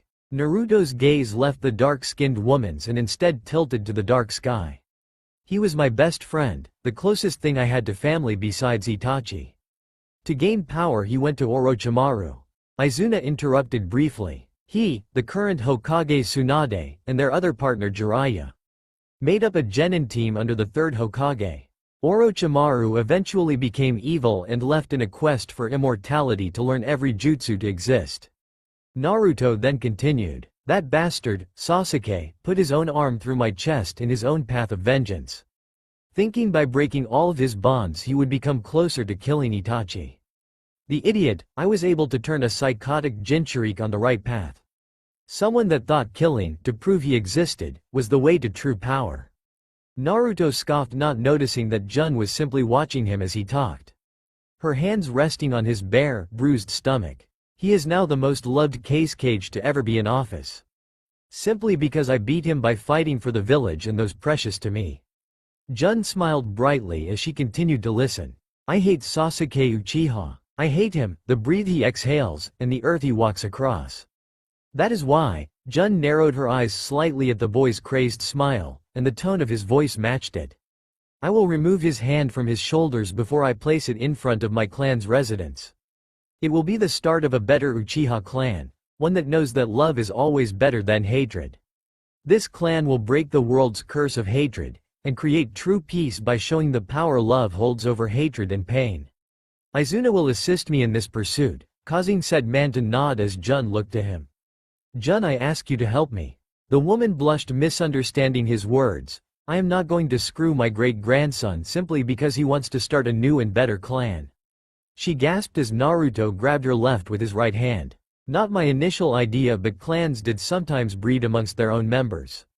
The woman's eyes widened before she raised her hand and punched him in his prone stomach with an enhanced blow.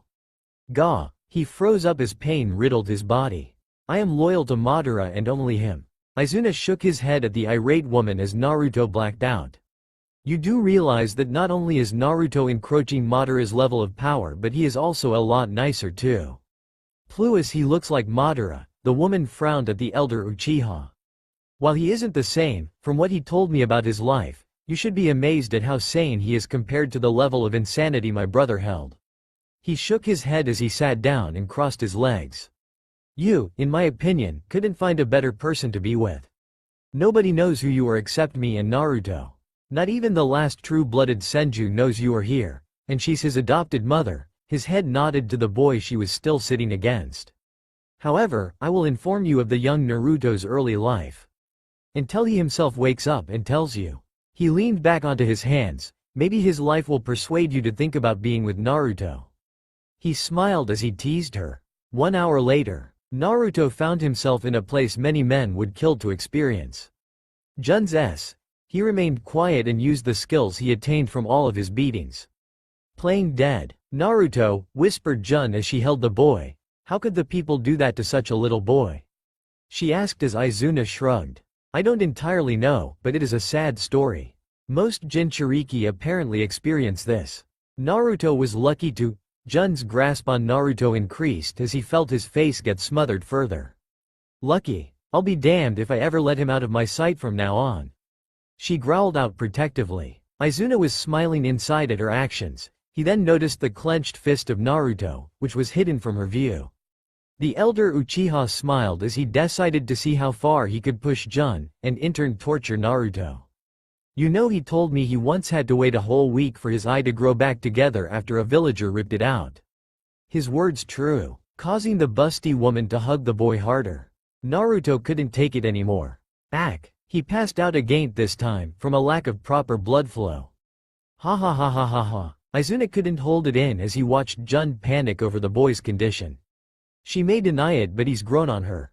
He laughed even harder when Naruto tried to pull himself up, and the first thing he tried to grab was her left mound again.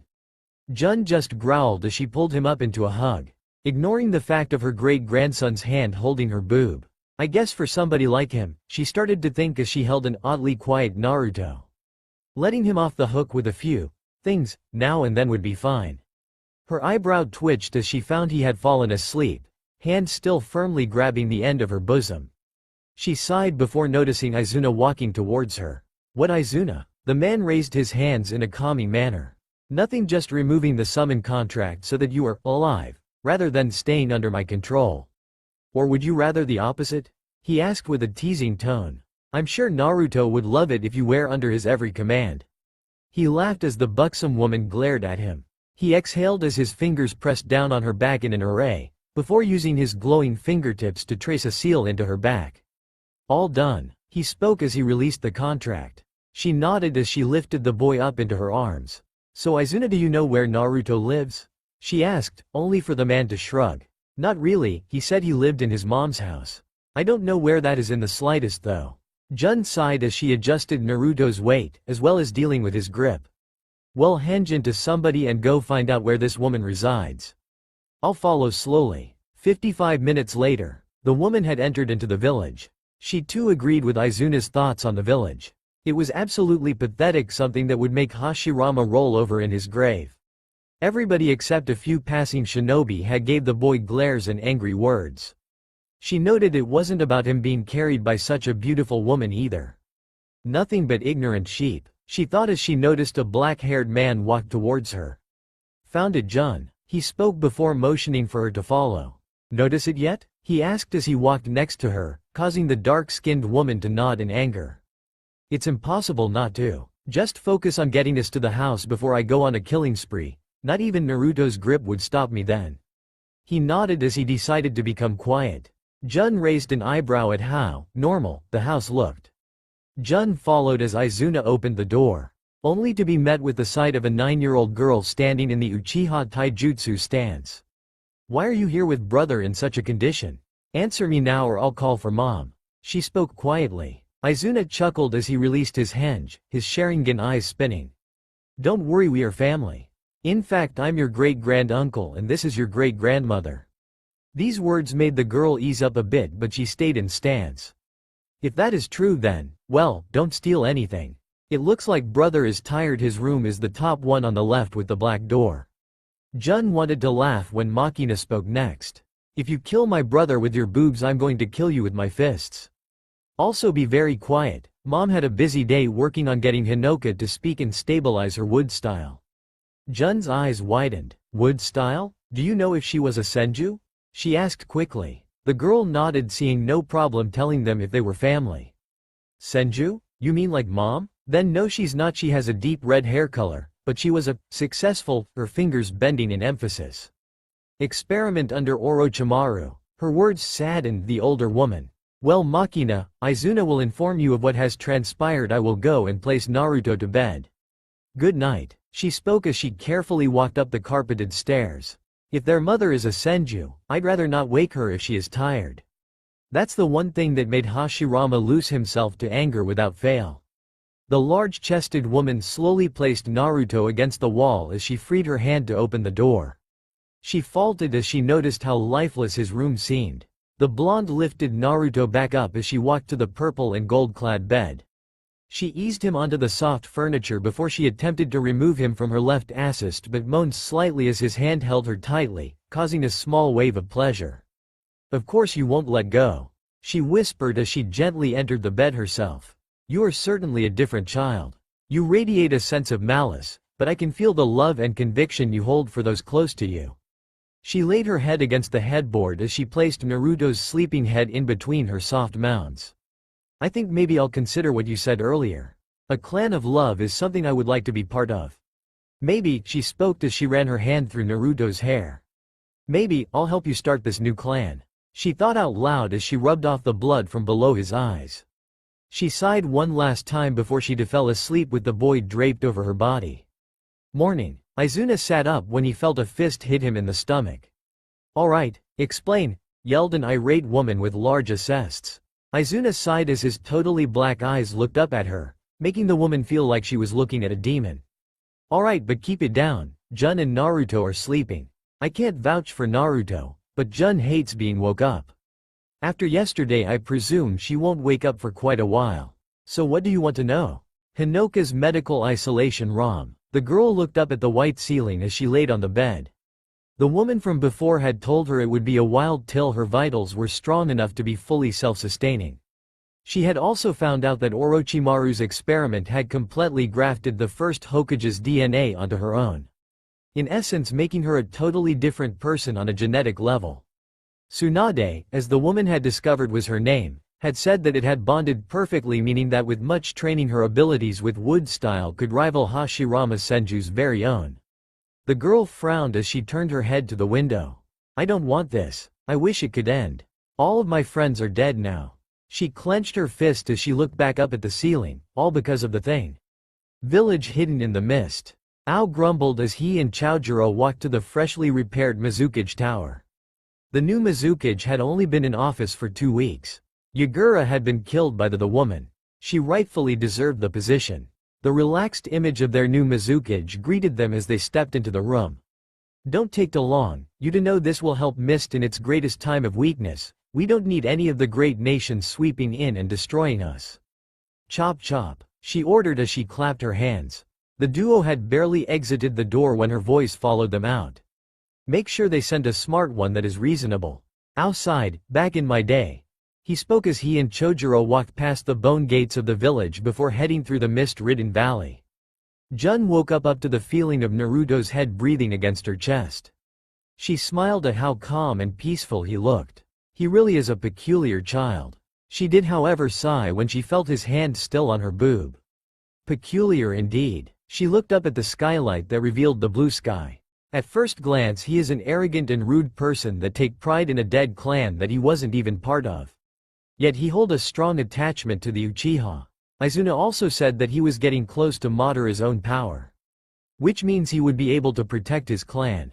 She looked down at the sleeping boy as she ran her fingers through his strangely silken hair. He was joking earlier, I could hear it in his voice. But I think I'd like tea. She stopped thinking when she felt Naruto's hand move from her and he grabbed her in a hug.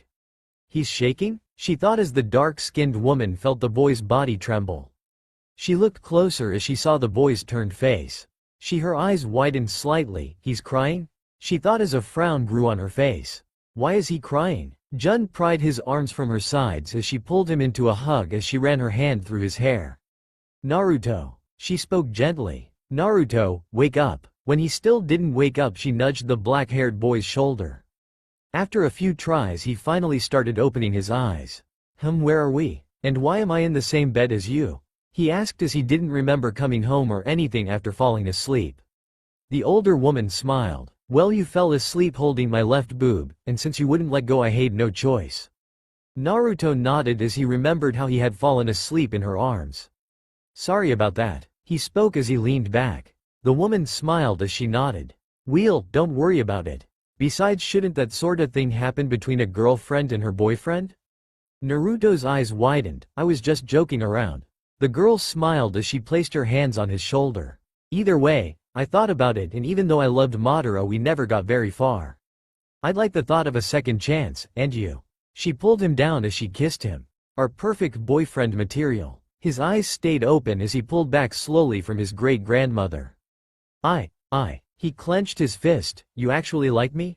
I mean, I know I have mom and Maki, but I haven't never had a girlfriend or somebody to love like that. I don't know what to do or how to proceed. Jun kept smiling as she grabbed her grandson's hand. The boy then followed his hand as Jun pulled it towards her laying form. Then I'll be sure to be a good, efficient teacher. Her words finishing with his hand being placed atop her soft mound. Now lesson 1. She pulled him forward again. Making out. Living room. Izuna held his stomach as he sat across from Naruto's adoptive mother and a redhead that had shown up at some point. So you're Naruto's great-granduncle, and the other woman is his great-grandmother? Izuna nodded as he kept his eye on the unknown woman, getting a glare in return. Yes, it is true I left the notes for reanimation, so that I could guide my brother's lineage in case something happened to the clan and he or she didn't have a way to train their Sharingan. He narrowed his eyes as he saw the blonde get ready to retort. Don't let your blood feud with the Uchiha blind you. A ninja is a ninja regardless of how he uses them. They are expected to use all of their tools. Besides, I'm sure that the next Uchiha clan won't have just Uchiha blood flowing through it but Senju as well. A misguiding smirk on his face. Why you? I would never do such a thing to Naruto. The elder Uchiha laughed. I wasn't talking about you, Tsunade. He pointed to the ceiling, more specifically the room above. Jun Namikaze is a branch senju. A powerful one at that, and I know it will only be a matter of time before they end up together. The clan they start will never be opposed, ever, because if one ever does try, they will be crushed quickly. The world will fear Naruto's clan and the woman that stands beside him at the lead. He smiled brightly. In fact, I think I hear moaning. His head tilted towards the blue ceiling. The redhead burst out laughing. Oh Kami, that's just perfect. The black-haired punk is giving it to his great-grandmother, ha ha ha ha ha ha ha. Tsunade glared at the redhead as she jumped up. Be quiet Tayuya. Naruto's room. Naruto's eyes shot open as he covered Jun's topless form. What the hell do you think you're doing? Bellowed Tsunade as the door shot off its hinges as the woman charged in. Oh, so you're Tsunade Senju? Tsunade's eyes burned into the dark-skinned woman. Yes, and that is my son you are fornicating with. Her eyes blazed as the dark-skinned beauty laughed. So what, lovers usually do, or is it you're jealous? Tsunade's eyes narrowed. No, I am not jealous. Because I'm not a cradle-robbing whore. Jun looked the other woman in the eyes before shrugging and wrapping her arms around, and pulled him back into her embrace before she resumed making out with him. Tsunade snapped as she walked up and threw the woman through the wall out into the yard. When Tsunade landed in the yard, her eyes widened as the woman was already casting a jutsu. When the now fully clothed woman spoke, Tsunade's blood ran cold. Wood style. Growing carnage. The woman's eyes shook in shock as 3 large trees rose up before they snapped the tips towards Tsunade. Pierce, spoke Jun, raising her hand, before the trees dropped down, like missiles. Tsunade leapt away from the first tree to close in and punch the second, and then spun around the last. Crush, she spoke as her trees suddenly got larger. The trees seemed to have reached their necessary size as they thickened and burrowed in the ground slightly. Tsunade leapt up with her legs out as the trees expanded exponentially, trying to crush her in the wooden force. She gave a strangled grunt as she held the trees at bay, blue chakra flowing visibly as the ethereal power enhanced her strength. Her eyes widened as the force increased even more. She then felt her leg snap sideways, causing her to scream. Her eyes squinted in pain as she quickly raised her hand to stop the advancing tree. Jun rolled her eyes as she found that she hadn't been crushed yet. Izuna, however, saw that as he landed outside to watch the fight. Naruto, that is why she is a branch Mimiber. She loses control when fighting sometimes. One of the reasons Madara liked her. The boy nodded as he watched with concern as he heard his mother scream. He, however, had seen enough as Jun raised her hand in an open hand. Multiple saplings breaching the dirt. And she started only to halt. Jun, stop. The woman's eyes snapped out of her daze as her newfound boyfriend's voice gained her attention, the boy arriving to her side. His arm was wrapping around her neck as he took her down and threw her into the ground. He then leapt to Tsunade after cutting through the trees, the image of her broken leg making him grimace. Besides that, are you alright? His hand hovering above her leg, she nodded as she raised her hand. I'll just use meiotic regeneration real quick. He nodded as he hugged her. Sorry about that, but you did attack her. He stopped talking as he was bonked on the head, but Tsunade's anger gave way as a sickening pop was heard, followed by the sight of Tsunade's mark reappearing. The busty woman sighed as Naruto helped her up. Jun bowed as she apologized. In my defense, you started it. Tsunade nodded. Yeah, I guess, I don't really see any problems with you. I was just being protective, but from what just happened I guess he doesn't need me to do so. She rubbed her arm. You may have beaten me now, but now that I know you can somehow use Mokuton, then I'll kill you if you hurt Naruto. No hesitation, I will run my fist through your face, and paint the ground with you blood. Jun simply looked at the woman, shaking her head. I am not going to hurt Naruto, he has had enough pain in his life as it is. In fact, I was teaching him the things that girlfriends and boyfriends do with each other. Her hand now on her hip. Tsunade shook her head in annoyance. Well, I guess that makes sense, but she turned to find Naruto had walked to talk to Izuna and calm Makina down, while trying to ignore the irate Tayuya for missing the action. She turned back to her fellow busty woman. Please don't move too fast with him, while I can tell he is quickly bonding with you. She paused as she huffed. I don't want him ending up hurt. She raised her hand as Jun went to speak. I know you won't, but I don't want it moving too fast for him. You have multiple years of experience in the trials of love and affection, he doesn't. Jun nodded as she smiled, wrapping her arm around the other blonde. I know I thought of the same thing, which is why I planned to satiate the male hormone teens have while also showing him how to go about things. Thus why he was pleasuring me. Tsunade blushed at the mention of the act she had interrupted. Actually, sorry about that. I just didn't give myself much time to think after Izuna told me you were up there with him. Jun nodded as they joined the little group. So everything sorted out? Asked the elder Uchiha. Jun nodded as she walked up to Naruto, standing half a head taller than him. So Naruto wanna go on our first official date? Naruto's mouth formed a smile. I'd like that, Jun. He glared at Tayuya as she made a gagging sound. Quiet, Tayuya, at least I have a girlfriend, you don't have anyone. The girl's eyes shot open, before narrowing. I'm gonna bury you. She shouted as she fell over. I don't think so, Tayuya.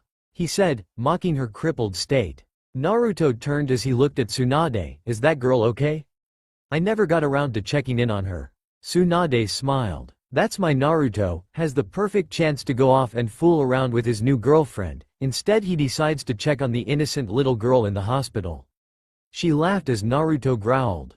Hey, I'm just making sure the bastard didn't do anything that will end up killing her. Tsunade smiled. I know, just messing with you. Konoha's special cases ward. Hinoka had been in this room for quite a while. The texture of the white ceiling practically memorized. She had tried multiple times to pull out the support machine only to be stopped by a few of the medics. She rolled her head over towards the door's direction, the sound of the handle clicking open.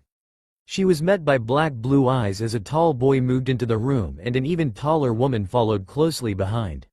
Sue, you are awake. It's good, I'd hate to see my efforts wasted. The girl just looked back up at the ceiling. I'm Naruto Uzumaki. These words did strike her fancy. An Uzumaki? She spoke. He nodded. I believe you are an Uzumaki as well? You do have red hair, just like my mother. The girl frowned but nodded. I thought I was the last of my clan. That thing killed all of my friends and my little sister. Her fists clenched in anger as her skin took to a wooden look before disappearing at the activation of the decay seal. Orochimaru? Naruto asked, the name making Jun give a look of disgust at the man's mention. She nodded as her hand came to rest on her stomach, atop the blue cloth of her hospital gown. No, the ultimate summoning beast. I was the best seal user and I was tasked with keeping it under control.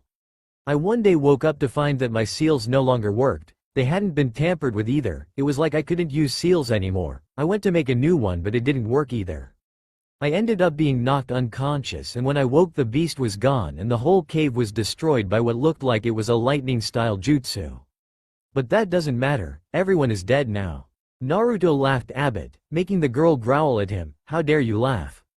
Naruto shook his head. You aren't alone, I am family, maybe no relation but it's the closest you got, Whelmy and Tayuya. As far as I know we are the very last of the clan, however the Uzumaki no longer exist.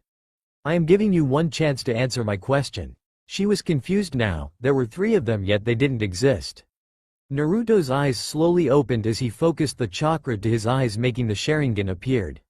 You can either take up the Uchiha name, or be cast aside as a no-clan ninja. Jun raised an eye. Naruto, don't be that way. The girl gave a hollow laugh. Why should I? I have tried several times to end my life here, but that pink-haired bitch kept stopping me. I don't want to live anymore. Jun frowned as she stepped forward. The point that Naruto is too stubborn and idiotic to make, is, her words making Naruto glare. He's really just asking you to join the new Uchiha clan. It will be centered around love rather than the hatred that has plagued Uchihas since time ago. The girl nodded. She's right, that was a lot easier when she said it. Naruto's shoulders slumped. Well, at least the future of the clan has a girl to lead it when I'm not around. Jun beamed at the praise.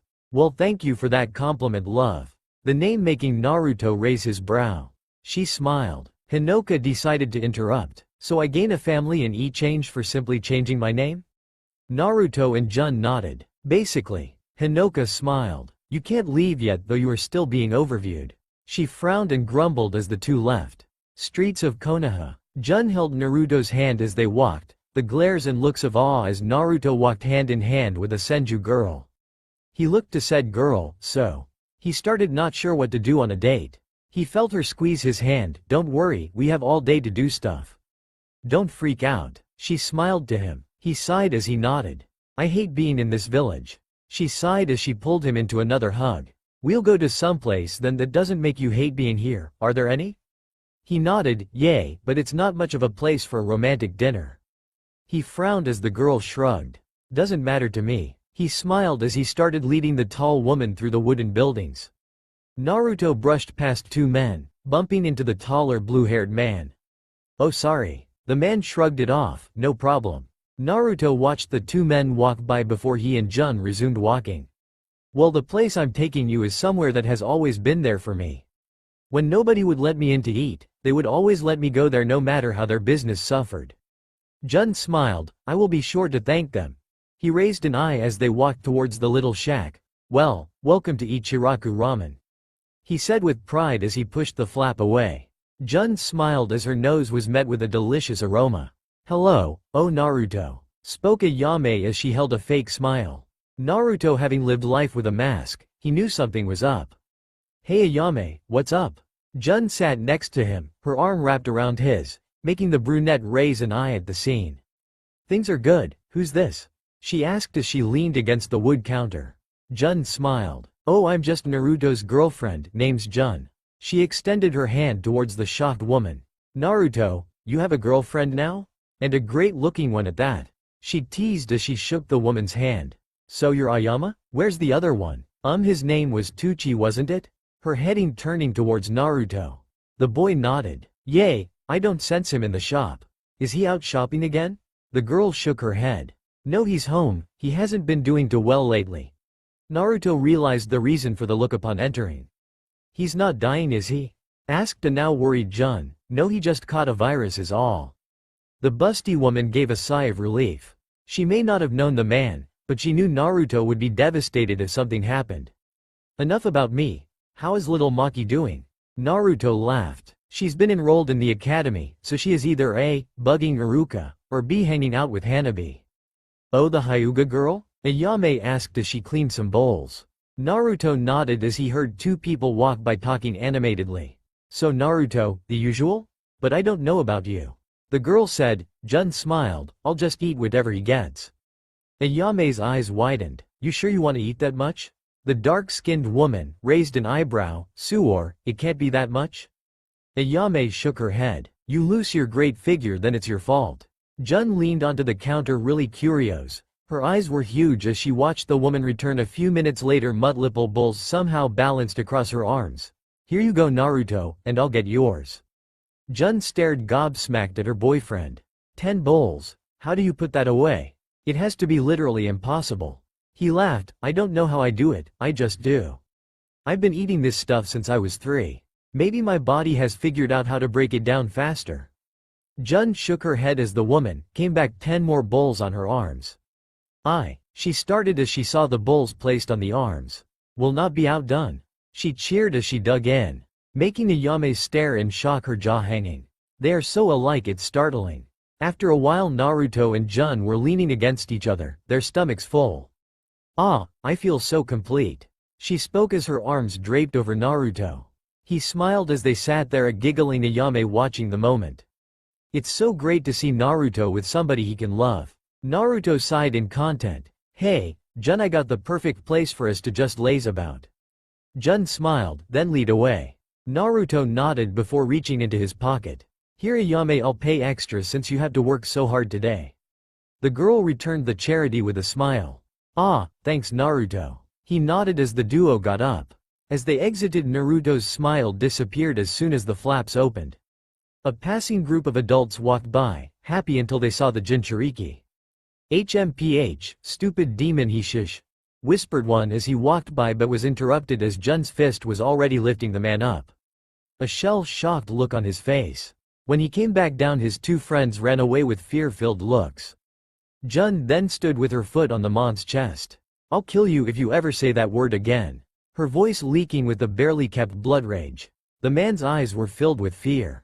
She was tempted to merely crush his head in, but stopped when she reared her fist back to punch the owner of the hand on her shoulder.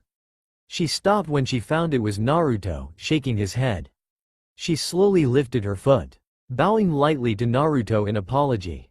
Ignore them, they aren't worth it. I learned that a long time ago. She sighed as she nodded, and gave him a kiss on the lips. Sorry. He shook his head in dismissal. It's fine. Atop Hokage Monument, Jun was impressed by the view. The sun was beginning to set. They had been talking for a while now, having gotten lost in their own little world. Naruto, she started making the young man look to his girlfriend. Yay? He noticed the serious look on her face. This was something a bit rare, very much like Izuna. I want you to tell me what your nightmare was about. His eyes wrenched open. How did she know? How? She pulled him into her embrace, his head resting in her cleavage. I woke up to you crying while you slept on top of me. A death grip of a hug doesn't point in the opposite direction either. So tell me what it was about. Or if there are more I don't know about. She too, facing the sun, didn't catch the downcast look on his face. Memory. You are pathetic. Nobody will ever love you. They hate you. The very thought of you makes them want to retch across the floor and spill their supper. Naruto's emotionless eyes looked into the dark abyss, a wisp in the shape of multiple people. Everybody hates you, you have no family, everyone you love will betray you. They will keep causing you pain.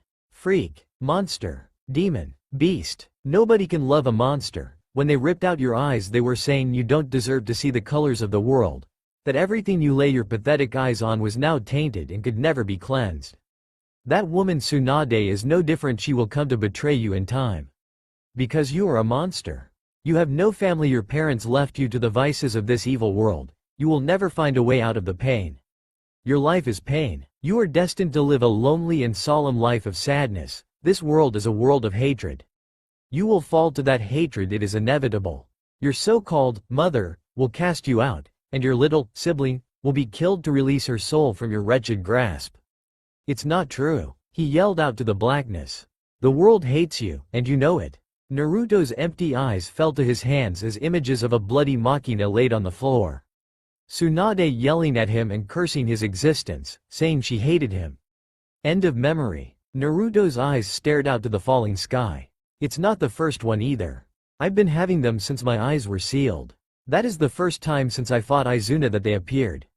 Sometimes it's a formless wisp, others it's an old white-haired man, and sometimes it's a black-haired teen who is missing one of his eyes. I don't know why I have them, I just do. Each time I argue I am assaulted by images of those close to me either dying because of me, or ending our ties in hate. Jun's eyes held firm as she tightened her grip, her thoughts going sour at such a thing. Naruto, I swear I will never leave you. I've come to find myself loving you even though we have only known each other for a few days. He held his expression. In fact, I'll show my trust. I'll tell you why I wear the Senju mark, but I am Namikaze. It is something that the Senju never speak of. Naruto, being the curious person he was, nodded his head. Some of the Senju thought they could unite the Uchiha and Senju bloodlines. Literally, some secretly gave up their eyes and others swapped blood. Some became disfigured and others blind. Only 2 people were ever able to use the exchanged abilities as well as their original holders. She glared as a peculiar person entered her mind. I was a different case and the other was my sister. That pathetic bitch. Naruto felt her body tremble in anger. I ended up taking a special exchange from an Uchiha that I had ended up befriending secretly. Senna was always a different type of person. She hated fighting but was strong. The arrogance that plagued the Uchiha even back then wasn't even a part of her being. Naruto smiled lightly as he could only help but think of Hinata and the Hyuga clan. The reason she was special was she had already swapped some of her blood. I don't entirely know if that is how it and why it happened, but a few days later I ended up making a tree and a little shrub grow to large proportions. She trembled behind him again. My sister. The bitch had taken a different exchange and ended up with a successful growth of the Sharingan. She became rude and gave up on me and my mother. She killed our little brother in a spar. She didn't even care. She said that if he was too weak to survive in a simple spar then he wasn't worth living. Me and her ended up falling into a brutal strain of fights that left us hating the other more and more, each fight getting worse until eventually our mother's, who was a civilian clan member, body gave out on her from the stress and died from heart failure. When I showed up to the funeral burial site, that bitch didn't even cry for our mother. Naruto felt a wet sensation flowing down his back as Jun's arms clamped around his body in an emotion-filled hug. She only said that it was pathetic the way she died. That any person that could die like an animal was just a waste of place. That bitch had the gall to bring up Tamaki, insulting his death as well, even though it was her fault. Naruto felt her fist clench into the loose cloth of his black shirt. And then, flashback. I hate you. I used to love you more than anything. But you aren't my sister anymore. Jun shouted as tears leaked from her angered face as she looked up at the form of her trapped sister. Her wood-styled jutsu was unnamed, but its effects were straightforward and purely to the point. It had started as just a few spear-like trees, then it increased in pressure.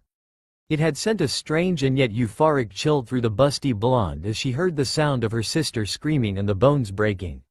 Her hand raised into an open form. You gave up the position as my sister the moment you casted off mother's death like a pet's. Now die. Her hand slammed shut into a tight fist as a sharp shriek pierced the air as a torrent of red flowed burst into the darkening sky. Jun stared with open eyes at the ground before her, the color of her sister's lifeblood. A huge puddle forming as crimson fluid dripped across her body from the tree above her. Her body trembled as she clutched her arms. A slow laugh starting in the back of her throat. Before soon she found herself shaking with unbridled laughter. A perverse and crazed look plastered on her face as she licked her lips of the blood. Present. I attacked her and I killed her. I reveled in the blood that fell atop my person as I crushed her in the first jutsu I ever created, growing carnage.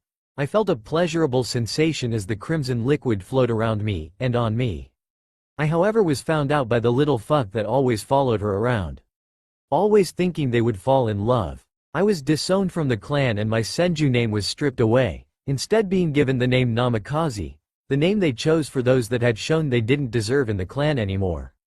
The only person that ever talked to me from then forth was Madara. I didn't know why. I still don't. But now whenever I start fighting I lose myself in a blood rage. The sight of blood, it gets me hot and heavy and I can never think straight. You are the only other person beside Madara to be able to stop me when I lose control. Although he could only do it because of strength, and his brother and Hashirama didn't know about the blood rages. You however are able to stop me from words and a simple touch alone. Naruto would be a liar if he said he wasn't a bit weirded out when she mentioned her fetish-like quality. But he then smiled at her words. Feeling happy that he could help her. Everybody has their quirks, Jun, nobody is free of them. I still feel a strong love for you. But I'm never going to bleed for you to get off your jollies. His playful tone cheered the woman up a bit. The woman sighed as she leaned her head on Naruto's shoulder. Naruto, how does anyone possibly hate you? You're the most perfect person I've ever met. You have such an innate kindness and warmth about you. She was beginning to be tempted to fall asleep holding him, but she stopped as she felt a person appear next to them. Yo, Naruto, the Hokage wants to see you, it's urgent. The black-haired boy nodded as Genma disappeared. Well, no more daytime, he said as he lifted up the taller girl into a back ride, the woman giving a short yelp of surprise. Maybe later you can teach me something that makes you feel better than when you make people bleed. Jun smiled as her head rested on his shoulder. I don't have to, you already know how to make me feel better. She said with a love-filled squeeze. That's all for now. If you enjoy then please like, share and do comments.